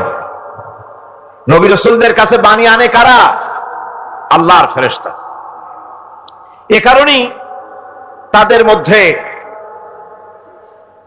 মাধ্যমে আল্লাহ পাক নবী রাসূলদের কাছে আল্লাহর বাণী পাঠান, যে এই ফেরেশতারা ওই বাণীর ভিতরে কোন রকম হ্রাস বৃদ্ধি করে না, তারা আল্লাহর অবাধ্য নয়, ওর মধ্যে তারা বাড়ায়ও না, তারা কমায়ও না, কোনো ক্ষমতা তাদের নেই। কোরআনে কারিমে আল্লাহ পাক বলছেন, ইন্নাহু লাকাউলু রাসূলিন কারীম ذي قوة عند ذي العرش مكين مطاع ثم أمين। নিঃসন্দেহে এক সম্মানিত বার্তাবাহকের বর্ণনা, এক ফেরেশতার বর্ণনা। আরশ অধিপতির কাছে তিনি সম্মানিত। জিবরাইল আলাইহিস সালামের কথা বলা হচ্ছে, হযরতে জিবরাইল আমিন তিনি আল্লাহর কাছে সম্মানিত, অনুগত এবং তিনি বিশ্বাসী। আল্লাহ পাকের পক্ষ থেকে তিনি বাণী বহন করে নিয়ে আসেন, আর এর ভিতরে কোন রকম হ্রাস বৃদ্ধি করার কোন ক্ষমতা ফেরেশতার নাই। আল্লাহ পাক বলছেন, ওয়া ইন্নাহু লাতানজিলু রাব্বিল আলামিন নাযালা বিহির রূহুল আমিন। নিঃসন্দেহে এটা হচ্ছে রব্বুল আলামিনের পক্ষ থেকে অবতীর্ণ করা কিতাব, যা নিয়ে বিশ্বস্ত আত্মা অবতরণ করেছেন, অর্থাৎ হযরতে জিবরাইল আমিন। আল্লাহ পাক তাকে বিশ্বস্ত বলেছেন, শাদীদুল কুওয়া বলেছেন, প্রচন্ড ক্ষমতা তার, আল্লাহ পাক বলেছেন। এর থেকে জানা গেল যে ফেরেশতাদের প্রতি ঈমান শুধু আল্লাহর প্রতি ঈমানের জন্যই নয়, বরং কিতাবের প্রতি, নবীদের প্রতি ঈমান আনার জন্য ফেরেশতাদের প্রতি ঈমান আনা জরুরি। ফেরেশতাদের উপর ঈমান আনা কি জরুরি, অত্যন্ত জরুরি। ফেরেশতাদের উপর তৃতীয় আরেকটি কারণে ঈমান আনতে হয়, সেটা হচ্ছে আল্লাহ পাক তাদের মাধ্যমেই কাজগুলি করে থাকেন। ফেরেশতারা হচ্ছে আল্লাহ পাকের রাষ্ট্রীয় কর্মচারী, আল্লাহ পাকের স্টাফ। তাদের মাধ্যমে আল্লাহ কোথাও বৃষ্টি দেন, কোথাও রহমত পাঠান, কোথাও গজব দেন, কোথাও ভূমিকম্পের সৃষ্টি করেন, কোথাও জলোচ্ছ্বাস, কোথাও ক্ষুধা, কোথাও দারিদ্র ইত্যাদি। পৃথিবীর ভিতরে আযাব, গজব, শান্তি যা কিছু আল্লাহ পাক করতে চান, এই ফেরেশতাদের মাধ্যমেই তা করে থাকে। এক কথায় ফেরেশতারা হচ্ছে আল্লাহ পাকের রাষ্ট্রীয় কর্মচারী। এই কথা এভাবেই বিশ্বাস করতে হবে যে ফেরেশতারা কখনো অবাধ্য হয় না, অবাধ্য হওয়ার কোনো ক্ষমতাই তাদের নাই। তারা আল্লাহ পাকের বাধ্যগত, আজ্ঞাবহ কর্মচারী।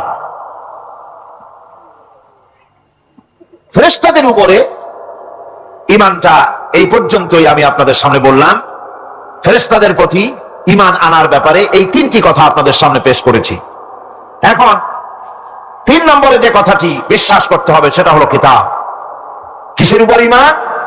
কিতাবের প্রতি ঈমান। ইসলামের পরিভাষায় কিতাব বলতে বোঝানো হয় সেই বাণীকে, সেই নির্দেশকে, সেই গ্রন্থকে, বড় বড় কিতাব। তার মধ্যে সর্বশেষ যে কিতাবখানি তার নাম হচ্ছে কোরআন। যারা বলেন তার নাম কি? আল কোরআন। এটি হচ্ছে সবচেয়ে বড় কিতাব এবং মুকাম্মাল কিতাব। অন্যান্য কিতাবগুলিতে যা বলা হয়েছে তার থেকে অনেক বেশি শরীয়তকে মুকাম্মাল করে আল্লাহ রাব্বুল আলামিন কোরআনে কারীমের মধ্যে এটাকে পরিপূর্ণ করে দিয়েছেন। নবুয়ত আর কিতাব দুটির জিনিসের ভিতরে একটা সম্পর্ক আছে। নবুয়ত এবং কিতাব দুটোই আল্লাহর পক্ষ থেকে আসছে। নবুয়ত আসছে কার কাছ থেকে? আর কিতাব আসছে আল্লাহর কাছ থেকে। নবুয়ত এর দাবি কেউ নিজের থেকে করতে পারে না। এই কথা আমি বহুবার আপনাদের সামনে আলোচনা করেছি। নবী দাবির ভিত্তিতে হয় না, নবী আল্লাহ বানান। ইলেকশন করে, নির্বাচন করে এমপি বানানো যায়, মন্ত্রী বানানো যায়, প্রেসিডেন্ট বানানো যায়, চেয়ারম্যান বানানো যায়, মেম্বার বানানো যায়, কিন্তু ইলেকশন করে নবী বানানো যায় না। নবী ইলেকশনে হয় না, নবী হয় কিসে? সিলেকশন। নবী কিসে হয়? সিলেকশনে। সিলেকশনটা করেন কে? আল্লাহ রাব্বুল আলামিন। সুতরাং নবী আল্লাহর কাছ থেকে আসে আর কিতাবও আল্লাহর কাছ থেকে আসে। নবী যদি কিতাব ছাড়া আসতেন, খুব ভালো করে বোঝেন, নবী যদি কিতাব ছাড়া আসতেন আর কিতাব যদি নবী ছাড়া আসতো, তাহলে মানুষের ধর্ম পালন, জীবনের কর্তব্যবোধ, জীবন পরিচালনা এবং ধর্মকে অনুধাবন করা দারুণভাবে সুকঠিন হয়ে পড়ত। কোরআনের নমুনাই হচ্ছে, কিতাবের নমুনা হচ্ছেন আম্বিয়ারা। আম্বিয়া আলাইহিমুস সালাম তারা হচ্ছেন কিতাবের নমুনা। কিতাবও যার, নবীও সেই আল্লাহ সুবহানাহু ওয়া তাআলা। কোরআন হচ্ছে একটা থিওরি আর নবীরা হচ্ছেন, কিতাব হচ্ছে থিওরি, নবীরা হচ্ছেন তার প্র্যাকটিক্যাল। থিওরি আর প্র্যাকটিক্যাল দুটো জিনিস এক নয়। যেমন আমি যদি কাগজে লিখি র দন্তেশ গয় ওকার লয় লয় আকার, কাগজে লিখে দিলাম, কি হলো কন্ত? বলুন সবাই কি হলো? এখন যদি আপনারা এটার উপরে চাটেন, মিষ্টি লাগবে? বলবেন মিষ্টি কেমনে লাগবে, ওর মধ্যে দুধ নাই, চিনি নাই। আচ্ছা ঠিক আছে, লিখে দিলাম দুধ, চিনি ইত্যাদি যা যা লাগে সব লিখা কাগজটারে গোল বানাই দিলাম। এখন যদি চাবান, তাও কি মিষ্টি লাগবে? লাগবে না। মিষ্টি লাগবে কি হলে? দুধ কিনতে হবে, ছানা বানাতে হবে, চিনি শিরা তৈরি করতে হবে, তারপরে রসগোল্লা বানাতে হবে, এরপরে আপনি ফ্রিজে রাখবেন, চামচ দিয়ে কাটবেন, মজা করে খাবেন, তখন আপনার ভালো লাগবে, ঠিক কিনা? এখন ভালো লাগলো কেন? যেহেতু এটা প্র্যাকটিক্যালে আসছে। আর আগে কাগজ চেটেছেন, কাগজ চাবাইছেন, ভালো লাগে নাই, কারণ থিওরি চাবাইছেন। প্র্যাকটিক্যালে না আসা পর্যন্ত মজা পাওয়া যাবে না। সেই জন্যে কোরআন হচ্ছে একটা থিওরি, কাগজে লেখা একটা থিওরি। এই থিওরিটা আল্লাহ রাব্বুল আলামিনের। এই থিওরি যদি প্র্যাকটিক্যাল না থাকে, মডেল না থাকে, আদর্শ না থাকে, তাহলে তা পালন করা মানুষের জন্য দুঃসাধ্য, সুকঠিন। এই জন্য আল্লাহ সুবহানাহু ওয়া তাআলা কোরআনের মুজাসসাম নমুনা হিসেবে পেশ করেছেন মুহাম্মদুর রাসূলুল্লাহ সাল্লাল্লাহু আলাইহি ওয়াসাল্লাম। তিনি হচ্ছেন কোরআনের মডেল। সুবহানাল্লাহ ওয়া বিহামদিহি। যার জন্য তিনি স্পষ্ট করে বলতে পেরেছেন যে কথা কেউ বলতে সাহস পায়নি, যে কথা নবী বলেছেন। আল্লাহর নবী বলেছেন, ও আমার সাহাবীরা, দিনের আলোতে তোমরা আমার ভিতরে যা দেখতে পাও, রাতের বেলায় আমার ভিতরে তোমরা যা দেখতে পাও। ও আমার স্ত্রীরা, দিনের আলোতে আমার ভিতরে যা দেখতে পাও, রাতের আধারে আমার মধ্যে যা দেখতে পাও, যে সব আচরণ, আমার চলাফেরা, দিন ও রাতের আলোচনাগুলি, দিন ও রাতের চরিত্রগুলি, দিন ও রাতের আমার কর্তব্য পালন, আমার মধ্যে যা দেখতে পাও সবগুলি খুলে খুলে মানুষের সামনে বলে দাও। এই কথা তো আর কেউ বলতে পারেনি পৃথিবীতে। নবীরা ছাড়া এত বড় কথা পৃথিবীর আর কেউ বলতে সাহস পাবে না। কথা ঠিক কিনা গণ? জোরে বলেন, পারবে বলতে? যত বড়ই মুহাদ্দিস হোক, মাওলানা হোক, খাজা বাবা হোক, নামের আগে যতই 5 হাত লম্বা ডিগ্রি লাগান না কেন, কাগজে যখন নাম লেখে হুঁশ থাকে না। কত যে লেখে, কি যে লিখে, শুধু নামের সামনে আলাইহিস সালাম টুক বাদ রাখে, আর সব লিখে আবেগের ঠেলায় অস্থির হয়ে যায়। কোন ব্যক্তি আছেন যিনি বলতে পারবেন আমার শৈশবকালীন, যৌবনকালীন, বৃদ্ধকালীন, রাতের, দিনের সব ঘটনা মানুষের কাছে বলে দাও? কেউ কি পারবে বলতে? না, কেবলমাত্র পারবে আম্বিয়া আলাইহিমুস সালাম। যেহেতু আল্লাহ রাব্বুল আলামিন তাদেরকে কন্ট্রোল করেছেন, হেফাজত করেছেন, তারা হচ্ছেন চরিত্রের আধার, অনুপম চরিত্রের উৎস, উৎকৃষ্ট নমুনা, যাদের চরিত্রের ভিতরে কোনো কালিমা নাই, ভুল নাই, গুনাহ নাই। মহব্বতের সাথে বলেন সুবহানাল্লাহ। নবী বলুন, আমি তোমাদের মতো মানুষ, আমার উপরে ওহী আসে, ইন্নামা আনা বাশারুম মিসলুকুম, তোমাদের মতো মানুষ। একটু ভালো করে বিষয়টা বোঝেন। আরো বলেছি আমি, আজকে আবার স্মরণ করায় দেই। আল্লাহ শিখাই দিচ্ছেন, বলুন আমি তোমাদের মতো মানুষ, ফেরেশতা নই, জিন নই, আমার কাছে ওহী আসে। পার্থক্য এখানে।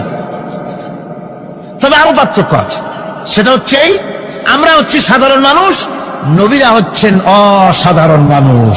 সুবহানাল্লাহ। আমরা হচ্ছি মানব, রাসূল আল্লাহর পয়গম্বররা হচ্ছেন মহামানব। কথা বুঝে আসছে? তার মানে হলো আমরা সাধারণ মানুষ। সাধারণ মানুষেরা গুনাহ করতে পারে, ভুল করতে পারে, সব রকমের গুনাহ করতে পারে। নবীরা কোনো গুনাহ করতে পারেন না। আল্লাহ পাক তাদের দিয়ে গুনাহ করান না। আল্লাহ পাক ফেরেশতা দিয়ে, আপন কুদরত দিয়ে নবীদেরকে হেফাজত করেন। সুবহানাল্লাহ। সুতরাং এই কথা বিশ্বাস করতে হবে, সমস্ত নবীরা হচ্ছেন মানুষ। নবীদের আদর্শই কেবলমাত্র আদর্শ, সেই আদর্শকেই গ্রহণ করতে হবে, তাকেই একমাত্র নেতা হিসাবে গ্রহণ করতে হবে। আবার নেতা বলতেও রাজি না। মুশকিল কি এক জায়গায়? কয় যে নেতা বলা যাবে না। কেন? কয় যে ওই যে মানুষেরা বলে, স্লোগান দেয়, আমার নেতা, তোমার নেতা, অমুক তমুক, হ্যান ত্যান, তো এগুলির সাথে নবীরে মিশানো এটা ঠিক না। আচ্ছা, নবীরে নেতা কব না, কবটা কি? নবী কি হয় নেতা হবে, না হয় অনুসারী হবে, এর বাইরে তো কিছুই নাই। হয় ইমাম, না হয় মুক্তাদি। বাইরে কি? বাইরে তো নাই কিছু। সুতরাং নবী কি মুক্তাদি হবে? নবী কি অনুসারী হবে? নিশ্চয়ই হাজার বার নবী হচ্ছেন ইমাম, নবী হচ্ছেন নেতা। আমরা যখন আরবিতে বলি, ওনারা নিজেরাও আরবিতে বলেন, তখন কোনো আপত্তি হয় না। আল্লাহুম্মা সাল্লি আলা সাইয়্যিদিনা মুহাম্মদ। সাইয়্যিদিনা মানে হচ্ছে আমাদের লিডার, আমাদের নেতা। সাইয়্যিদিনা যখন বলে তখন আপত্তি করে না, কিন্তু আমাদের নেতা বললেই আপত্তি করেন। বাংলা ভাষা, বাংলাদেশি মানুষ হইয়া বাংলা ভাষার প্রতি গভীর জ্ঞান দেখলে দুঃখই হয়। বন্ধুগণ, মনে রাখতে হবে, নবী হচ্ছেন মাসুম, বেগুনাহ এবং নেতা, আর মুহাম্মদ সাল্লাল্লাহু আলাইহি ওয়াসাল্লাম হচ্ছেন বিশ্ব নেতা, এটা কোনো সন্দেহ নাই। এই নবীর অনুসরণ করতে হবে। সিদ্দিকিন হচ্ছে সত্যকে যারা উদার, উন্মুক্ত, অকুণ্ঠ চিত্তে, দ্বিধাহীন ভাবে যারা গ্রহণ করেছে, এর বিপরীত যারা করেই নাই, তারাই হচ্ছেন সিদ্দিকিন। হযরতে, যেমন একটা দৃষ্টান্ত, হযরতে আবু বকর সিদ্দিক রাদিয়াল্লাহু তাআলা আনহু, মেরাজ থেকে হুজুর ফিরে এসেছেন সকালবেলা, ফজরের নামাজ পড়ে বসেছেন কাবা শরীফে, তিনি বসে আছেন। তো তখন আবু জাহেল এসে বলছে, মুহাম্মদ সাল্লাল্লাহু আলাইহি ওয়াসাল্লাম, প্রত্যেক দিনই তো নতুন নতুন কথা কও, আজকে কোনো নতুন কথা আছে? হুজুর বললেন, হ্যাঁ নতুন কথা আছে। কি? বলে, এই তো শেষ রাত্রে জিবরাইল আসছিল, আমারে নিয়ে গেল বাইতুল মুকাদ্দাসে, জেরুজালেমে গিয়ে নামাজ পড়লাম, ওইখান থেকে মহাকাশ পাড়ি দিলাম, 7 আকাশ পাড়ি দিলাম, সিদরাতুল মুনতাহা গেলাম, আরশে আজিম ভ্রমণ করলাম, আল্লাহর সাথে কথা কইলাম, জান্নাত জাহান্নাম দেখলাম, তারপরে আবার এই আয়েশা নামাজ পড়িয়া তোমাদের সাথে কথা বলতেছি। আবু জাহেল কয় যে, খাইস, যাও, মাথাটা একটু ভালো ছিল, এখন তাও সর্বনাশ হয়ে গেছে। কয়, মুহাম্মদ সাল্লাল্লাহু আলাইহি ওয়াসাল্লাম, তুমি যা বললা এই কথাটা আমি কি হুবহু মানুষের কাছে বলবো? হুজুর বলছেন, অবশ্যই বলো গিয়ে। আবু জাহেল চিন্তা করলো, দিস ইজ দ্য মোমেন্ট, এটাই হলো আসল সুযোগ পেয়ে গেছে মানুষকে বিভ্রান্ত করার জন্য। সবার আগে ছুটে চললো হযরত আবু বকর রাদিয়াল্লাহু তাআলা আনহুর বাড়িতে, যে বলছেন, আবু বকর শুনেছ? বলে, কি? মুহাম্মদ সাল্লাল্লাহু আলাইহি ওয়াসাল্লাম এই রকমের কথা বললো, বেচারার মাথাটা যাও ভালো ছিল, শেষ। হুজুর বলছেন, আবু জাহেল, আমার রাসূল কি এরকম বলেছেন? আবু জাহেল বলছে, আমার নিজ কানে শুনে আসলাম, এখনো তিনি সেখানে বসা। হযরত আবু বকর বলেন, আবু জাহেল আমার আল্লাহ নবী তিনি যদি এরকম কথা বলে থাকেন, তাহলে আমি কোন সন্দেহ পোষণ করি না, অবশ্যই আল্লাহ রাব্বুল আলামিনের হাবিব যা বলেছেন তা সত্য। হযরত আবু বকর রাদিয়াল্লাহু তাআলা আনহু মসজিদে হারামে আসলেন, হুজুরকে জিজ্ঞেস করলেন, হুজুর আবু জাহেল আমাকে এইসব কথা বললো, এগুলি কি ঠিক? হুজুর বললেন হ্যাঁ। তিনি ঘটনা বয়ান করলেন। হযরত আবু বকর বললেন, হে রাসূল, আপনি যা বলেছেন সত্য বলেছেন, আপনার মেরাজ ঠিক হয়েছে, সঠিক হয়েছে, সন্দেহ নাই। হুজুর বলেন, আবু বকর তুমি তো শুধু আবু বকর নাও, তুমি সিদ্দিক। সত্যকে যারা অকুণ্ঠ চিত্তে দ্বিধাহীন ভাবে যারা সত্যের সামনে মাথা নত করেছে, গ্রহণ করে নিয়েছে, দ্বিমত পোষণ করে নাই, কোন রকমের দুষ্টবুদ্ধির আশ্রয় গ্রহণ করেনি, উল্টাপাল্টা করেনি, এই সমস্ত মানুষেরই হলো সিদ্দিক। আর এদের দল কি সিদ্দিকিন বলা হয়, তাহলে নবিয়্যিন, সিদ্দিকিন এনারা হচ্ছেন নেয়ামত প্রাপ্ত। 3 নম্বরে হচ্ছে শুহাদা। সত্যকে যারা সত্যের সাক্ষী দিয়েছে, সত্যের সাক্ষ্যদাতা। সত্য হচ্ছে ইসলাম। সত্য কি? ইসলাম। সত্য হচ্ছে আল্লাহ, সত্য হচ্ছে নবী, সত্য হচ্ছে কোরআন, সত্য হচ্ছে হাদিস। এই মহাসত্যকে যারা স্বীকৃতি দিয়েছে, নিজেদের কথা দিয়ে, কাজ দিয়ে, ধন দিয়ে, সম্পদ দিয়ে, এমনকি নিজের জীবনটা এই রাস্তায় বিলিয়ে দিয়ে মহাসত্যের চিরস্থায়ী সাক্ষী দিয়ে দুনিয়া থেকে যারা বিদায় হলেন, ওনারা হচ্ছেন শহীদ। আজ রাস্তাঘাটে শহীদ হয়, যার তার নামের আগে শহীদ বসায় দেয়। শহীদ এত সোজা জিনিস নয়। আল্লাহর রাস্তায়, ধর্মের জন্য, ইসলামের জন্য, আল্লাহর জন্য, কোরআনের জন্য, রাসূলের জন্য যারা জীবন দেন, তারাই হচ্ছে শহীদ। এই শহীদদের মর্যাদা আল্লাহ রাব্বুল আলামিন এত বেশি মর্যাদা দান করেছেন। শহীদদের মর্যাদা আল্লাহ পাক দিয়েছেন, কিয়ামতের দিন শহীদদেরই কোনো বিচার করা হবে না। আল্লাহ রাব্বুল আলামিন শহীদদেরকে বিনা বিচারে জান্নাত দিয়ে দিবেন। শহীদের বিশাল মর্যাদা, বিরাট মর্যাদা।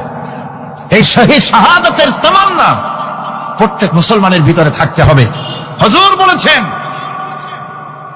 শহীদি মওতের যন্ত্রণা পিঁপড়ায় কাটার যন্ত্রণার চাইতে বেশি কিছু নয়। শাহাদাত হচ্ছে এপারে মওত আর ওপারে আল্লাহর সঙ্গে দেখা হয়ে যাবে। শহীদি মওত হচ্ছে আল্লাহর সঙ্গে দেখা করার একটা সেতু বন্ধন, একটি সেতু, একটি ব্রিজ, একটা পুল, একটা সাঁকো। এপারে দুনিয়া, ওপারে আল্লাহ পাকের সঙ্গে দেখা হবে। সুবহানাল্লাহ। ভাইরা, ইসলামের জন্য যারা জীবন দিলেন, যারা শাহাদাত বরণ করলেন, তারা জাতির সম্মানের পাত্র। সেই সম্মান, সেই মর্যাদা আল্লাহ রাব্বুল আলামিন শহীদদের প্রদান করেছেন। হযরত আব্দুল্লাহ জুলবাজাদাইন, যার কথা বুখারীতে লেখা হয়েছে, সুবহানাল্লাহ কোন যুবক মানুষ ইসলাম কবুল করেছেন। ইসলাম কবুল করতে গিয়ে বাড়ি ঘর, জায়গা জমি কিছুই ছিল না। ছোট্ট অবস্থায় বাবা মারা গেছে, চাচার ঘরে লালিত পালিত হচ্ছিলেন। এরপরে রাসূলের প্রতি ঈমান আনবেন, চাচার ভয়তে পারেন না। হুজুর হিজরত করলেন। আব্দুল্লাহ, তার নাম ছিল আব্দুল উজ্জা। তিনি চলে গেলেন চাচার কাছে। চাচা গো, মুহাম্মদ সাল্লাল্লাহু আলাইহি ওয়াসাল্লাম আল্লাহর নবী, ব্যাপারে তোমার মত কি? তিনি বলেন, আমারও তো তাই মনে হয়। যদি তাই মনে হয়, তার উপর ঈমান আনবেন কিনা? চাচা বলে, না, কখনো ঈমান আনবো না। ভাতিজা বলতেছেন, চাচাজি, বছরের পর বছর ধরে অপেক্ষা করতেছিলাম, আমি আপনার অধীনে আছি বলে ইসলাম কবুল করতে পারি নাই।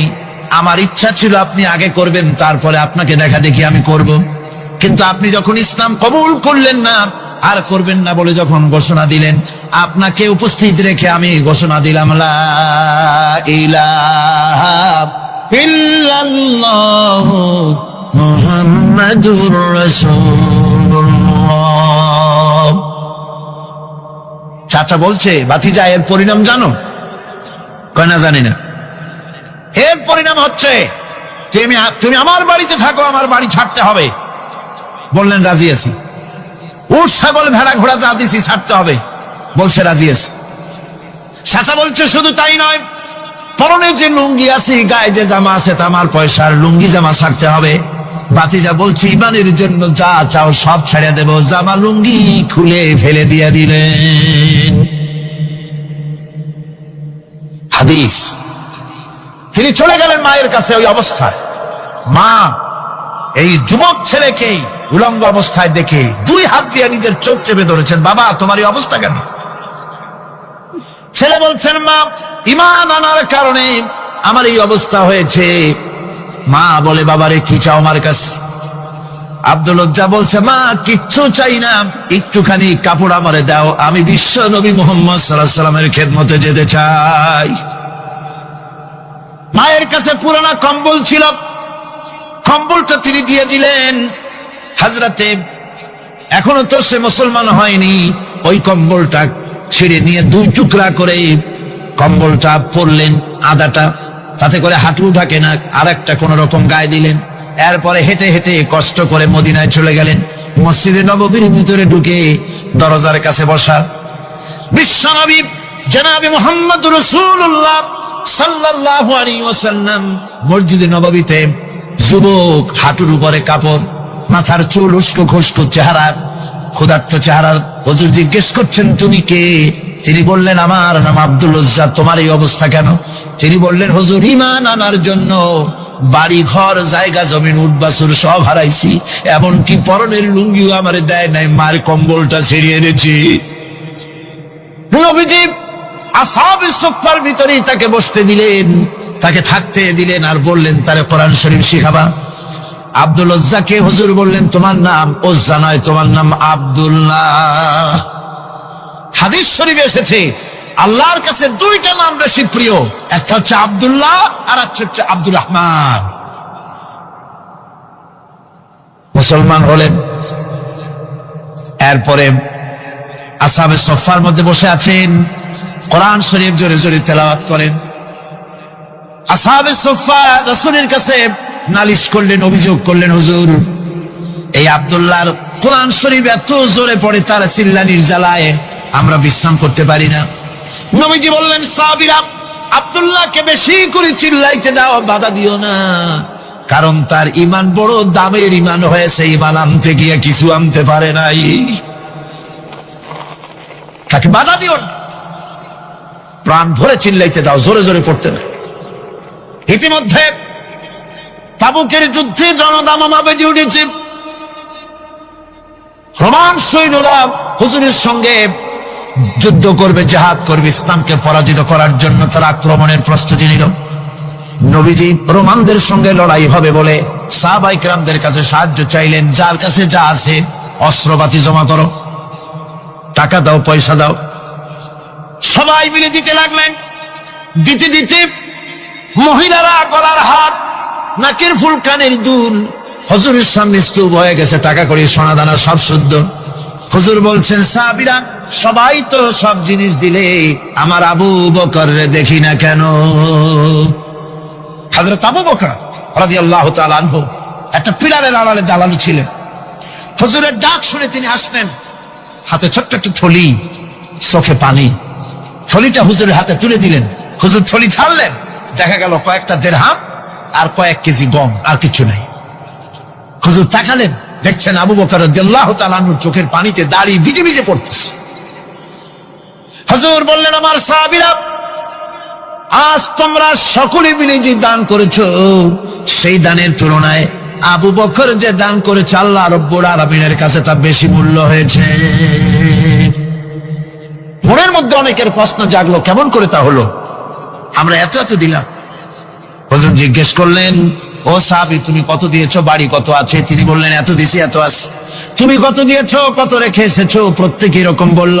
হযরতে ওসমান, হযরতে ওমর, হযরতে আলী রিদওয়ানুল্লাহ তাআলা আলাইহিম আজমাইন, তারাও বললেন, অর্ধেক এনেছি, অর্ধেক থুয়ে আসছি, 2 ভাগ এনেছি, 1 ভাগ রেখে আসছি। সব শেষে নবীজি হযরত আবু বকর রাদিয়াল্লাহু তাআলা আনহুকে প্রশ্ন করলেন, আবু বকর, তুমি কি এনেছো আর বাড়ি কি রেখে এসেছো? হযরত আবু বকর বলেন, ইয়া রাসূলুল্লাহ, ইয়া হাবিবাল্লাহ, আমার বাড়িতে জাগতিক সম্পদ বলতে যা বুঝায় সবটুকু এনে নবীজির কদম মোবারকে দান করে দিয়েছি। আবু বকরের ঘরে এখন আল্লাহ আর তার রাসূল ছাড়া কোনো জিনিস বাকি নাই, যা ছিল সব এনেছি। হুজুর জিহাদে রওনা হলেন 30,000 সৈন্য সাথে, 30 সহস্র সৈন্য নিয়ে নবীজি তাবুকের দিকে চললেন। পথের মধ্যে হযরত আব্দুল্লাহ এসে হুজুরের সামনে দাঁড়ায় গেছেন। আব্দুল্লাহ এসে বলেন, ইয়া রাসূলুল্লাহ, একটু দাঁড়ান। এই জিহাদে মেয়ে লোক পুরুষেরা সাহাবীরা সবাই প্রাণ ভরে দান করলো, কিন্তু আমি এমন এক বান্দা, আল্লাহর কিছুই দিতে পারলাম না। আমার তো দেওয়ার মতো কিছুই নাই হুজুর, আমার দেওয়ার মতো কিছুই নাই। তবে আমি আপনার কাছে দোয়া চাই, আপনি দোয়া করুন আমি যেন এই যুদ্ধে, এই জিহাদের ময়দানে আমি যেন শহীদ হতে পারি। নবীজি বললেন, একটু বাকল নিয়ে আসো গাছের। একটা গাছের বাকল আনা হলো। এই বাকলটা হুজুর নিজ হাতে আব্দুল্লাহর হাতে বাঁধা দিলেন আর বললেন, রব্বুল আলামিন, আমি আব্দুল্লাহর রক্ত কাফিরদের জন্য হারাম করে দিলাম। হযরত আব্দুল্লাহ কেঁদে যার হয়ে যাচ্ছেন, বলছেন, ইয়া রাসূলুল্লাহ, আমি চাইলাম শহীদ হব আর আপনি আমার রক্তকে কাফেরদের জন্য হারাম করে দিলেন। হুজুর বলেন, আব্দুল্লাহ রে, এখন যদি তোমার মৃত্যু জ্বরের ভিতর হয়, আল্লাহ রাব্বুল আলামিন তোমারে শাহাদাত নসিব করে দিবেন। তাবুকের ময়দানে হুজুর চলে গেলেন। কয়েকদিন পরে খবর আসলো হুজুরের কাছে, আব্দুল্লাহ কয়েকদিন জ্বর ভোগ করে আব্দুল্লাহ মারা গিয়েছেন। হুজুর বললেন, তার জানাজার ব্যবস্থা করো, কাফন দাফনের ব্যবস্থা করো। ব্যবস্থা হয়ে গেল। রাতের বেলায় দাফন হবে। একজন লোক কবরের কাছে দাঁড়ায় টিম টিম করে একটা আলো নিয়ে দাঁড়ায় আছে, আর একজন লোক কবরের ভিতরে নেমেছেন। দুই ব্যক্তি লাশ দুই হাতে উঁচু করে নিয়ে আসতেছেন কবরের কাছে। যিনি কবরের ভিতরে দাঁড়ানো, তিনি বলতেছেন, লাশ বহন করে তোমরা যে দুইজন আনতেছো, লাশের সাথে খবরদার বেয়াদবি করো না, তোমাদের ভাইয়ের সঙ্গে আদব করো।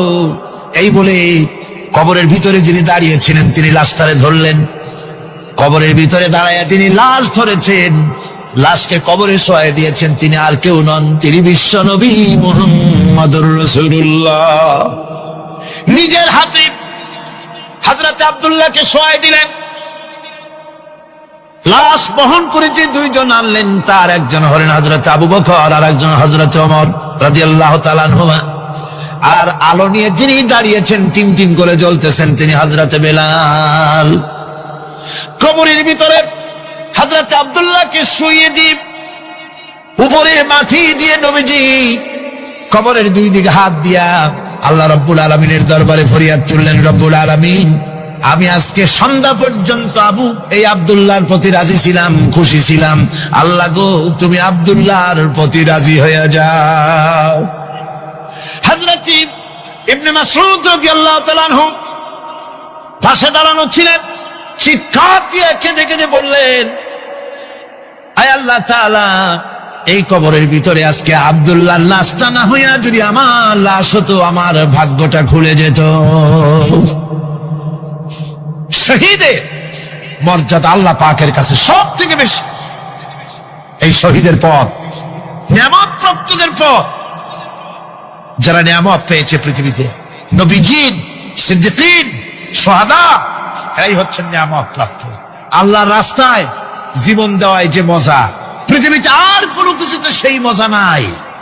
হযরত ওমর রাদিয়াল্লাহু তাআলা আনহু দোয়া করতেন, আল্লাহুম্মা রযুকনি শাহাদাতান ফি সাবিলিক ওয়াজআল মাউতি ফি বালাদি রাসূলিক।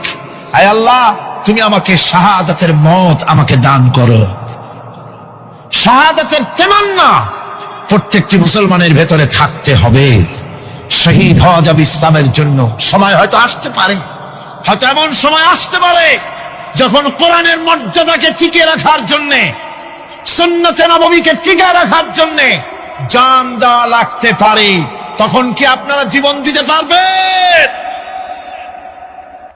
এরপরে চতুর্থ নম্বরে হচ্ছে সালিহীন। চতুর্থ নম্বরে কি? সলিহীন। সলিহীন হচ্ছে জীবনের প্রত্যেকটি ক্ষেত্রে যারা একনিষ্ঠভাবে আল্লাহর বিধান পালন করেছেন, যারা পুণ্যের সাথে সুদৃঢ় থেকেছেন, যারা অটল থেকে পুণ্যের সাথে হকের সাথে অটল থেকেছেন, কোন অবস্থাতেই ইসলামী আদর্শের বিরুদ্ধাচরণ করেনি, তারাই হচ্ছেন সলিহীন। ইসলামের আদর্শ ছাড়ে নাই, পরিত্যাগ করে নাই, জীবনের সবকিছুর বিনিময় এটাকে আঁকড়ে ধরে থেকেছেন, ইসলামী আদর্শের পরিপন্থী কিচ্ছু করেন নাই। এরা হচ্ছেন সলিহীন। কোন আলহামদুলিল্লাহ। আল্লাহর অনুগ্রহ প্রাপ্ত কয় শ্রেণী? 4 শ্রেণী। নবীজিন, সিদ্দিকিন, শুহাদা, সালিহিন, এই 4 শ্রেণীর লোকেরাই হচ্ছে নিয়ামত। আমরা বলেছি সিরাতাল্লাযীনা আন'আমতা আলাইহিম গায়রিল মাগদুবি আলাইহিম ওয়ালাদ-দাল্লিন। নিয়ামত প্রাপ্তদের পথ চাই, অনুগ্রহ প্রাপ্তদের পথ, আর অভিশপ্ত পথভ্রষ্টদের পথ আমরা চাই না, আমরা পরিহার করে চলবো। এটা একটু আদাও বেটি। যারা অভিশপ্ত, যারা পথভ্রষ্ট, ওরা কারা? মাগদুব এবং দল্লিন। মাগদুব হচ্ছে অভিশপ্ত, দল্লিন হচ্ছে পথভ্রষ্ট। দুনিয়ার সমস্ত মুফাসসিরিন, মুহাদ্দিসিন সব একমত, মাগদুব হচ্ছে ইহুদিরা। মাগদুব কারা? বলেন না কারা? আর দল্লিন অভিশপ্ত কারা? খ্রিস্টানেরা। বলেন কারা? একটুখানি জোরে সোরে দরুদ শরীফ পড়েন। সালাতুন ইয়া রাসূলুল্লাহ আলাইকুম, সালামুন ইয়া হাবিবাল্লাহ আলাইকুম। এই পৃথিবীর 1 ইঞ্চি মাটির জন্য দেখেন না শহরে কি করে, বাড়ির পাশে বাড়ি উঠাইছে, 1টা ইঞ্চি জমি ছাড়বে না। হায় হায়। আর একজনের রাস্তা পাক আর না পাক, জমিন ছাড়বো না। অন্যের জমিন দখল করায় কি মজা পায়। হায় হায়। অন্যের জমিন নেওয়ার জন্য পাগল হয়ে যায় মানুষ। দুনিয়াকে ভালোবাসে, 1 কাঠা জমির জন্য, 1 আঙ্গুল জমিনের জন্য মামলা মোকদ্দমা, জজ কোর্ট, হাইকোর্ট, সুপ্রিম কোর্ট, তারপরেও ছাড়ে না। ঠিক না? এই জমিনটা এত ভালোবাসলেন, এত মামলা মোকদ্দমা করলেন, এই জমিনের 1 ইঞ্চিও খেতে পারবেন না, বরং মরে দেখেন জমিন হা করে আপনাকে গিলে ফেলে দেবে। আপনার হাড্ডি গুড্ডি গুস্ত সুদ্ধা মিশে যাবে এই মাটিতে। পৃথিবীকে ভালোবাসে কোনো লাভ নাই। স্ত্রী পুত্র পরিজন যার যতটুকু পাওনা দিবেন, ভালোবাসবেন, কিন্তু মূল ভালোবাসা কলিজাটা ভরা থাকবে আল্লাহর জন্য। কার জন্য? স্ত্রীর ভালোবাসা স্ত্রীকে দিবেন, মায়ের শ্রদ্ধা, বাপের শ্রদ্ধা, সন্তানের ভালোবাসা আলাদাভাবে দিবেন। আর সব থেকে যিনি ভালোবাসা পাওয়ার দাবিদার, তার জন্য রাতের বেলায় জাগুন, সিজদা দিয়ে কাঁদতে থাকুন। এই চোখ দুটা কে দিছে? এই জিহ্বা কে দিছে? এই কান কে দিয়েছেন? এই সুন্দর শরীর কে দিয়েছেন? বলার তৌফিক, শোনার তৌফিক কে দিয়েছেন? এই হক আদায় করতে গভীর রাত্রে জাগতে হবে, পাইকারি দরে ঘুমায়েন না। একটু জাগুন, শেষ রাত্রে উঠুন, শেষ রাত্রে জেগে প্রেম করুন আল্লাহর সাথে। প্রেম কি ঢোল পিটায় করা যায়? ইনকিলাব, সংগ্রাম এইসব পত্রিকায় বিশাল হেডিং দিয়ে কেউ প্রেম করে? বিজ্ঞাপন দিয়ে, টেলিভিশনে বিজ্ঞাপন দিয়ে প্রেম করে। প্রেম করে কিভাবে? গোপনে। আর মিলিত হয় নির্জনে। সবচাইতে বড় প্রেমিক হবে নিজে হতে হবে, আর আল্লাহকে সব থেকে বেশি ভালোবাসা দিতে হবে। সেজন্য আল্লাহ রাব্বুল আলামিন বলেছেন প্রেম করার জন্য কিছুটা নির্জনতা প্রয়োজন। এজন্য দিনের আলোতে ওয়াজআলনান নাহারা মাআশা, দিন বানাইছি রুজি রোজগার করার জন্য। ওয়াজআলনাল লাইলা লিবাসা, আর রাত বানাইছি শান্তির বাহন হিসেবে, আচ্ছাদন। সূর্যের আলোর ঝলকানি চলে গেছে, আলোর তীব্রতা আর নাই। গোটা পৃথিবীর উপরে আমি একটা কালো চাদর দিয়ে ঢেকে দিলাম রাতের আধার, আর একেবারে অন্ধকার না করে আকাশে ডিম লাইটের মতো করে কতগুলি তারা জ্বালায়া দিলাম। এখন কেউ জেগে নাই, সব ঘুমানো। আমার প্রেমিক কে আছো, ওঠো, উজু করে সিজদায় পড়ে যাও, সিজদায় পড়ে যাও, কান্দো, গুনাহ মাপ চাও, যা করেছ মাপ চাও। তুমি গুনাহ করেছ আর আমি মাফ করার মালিক।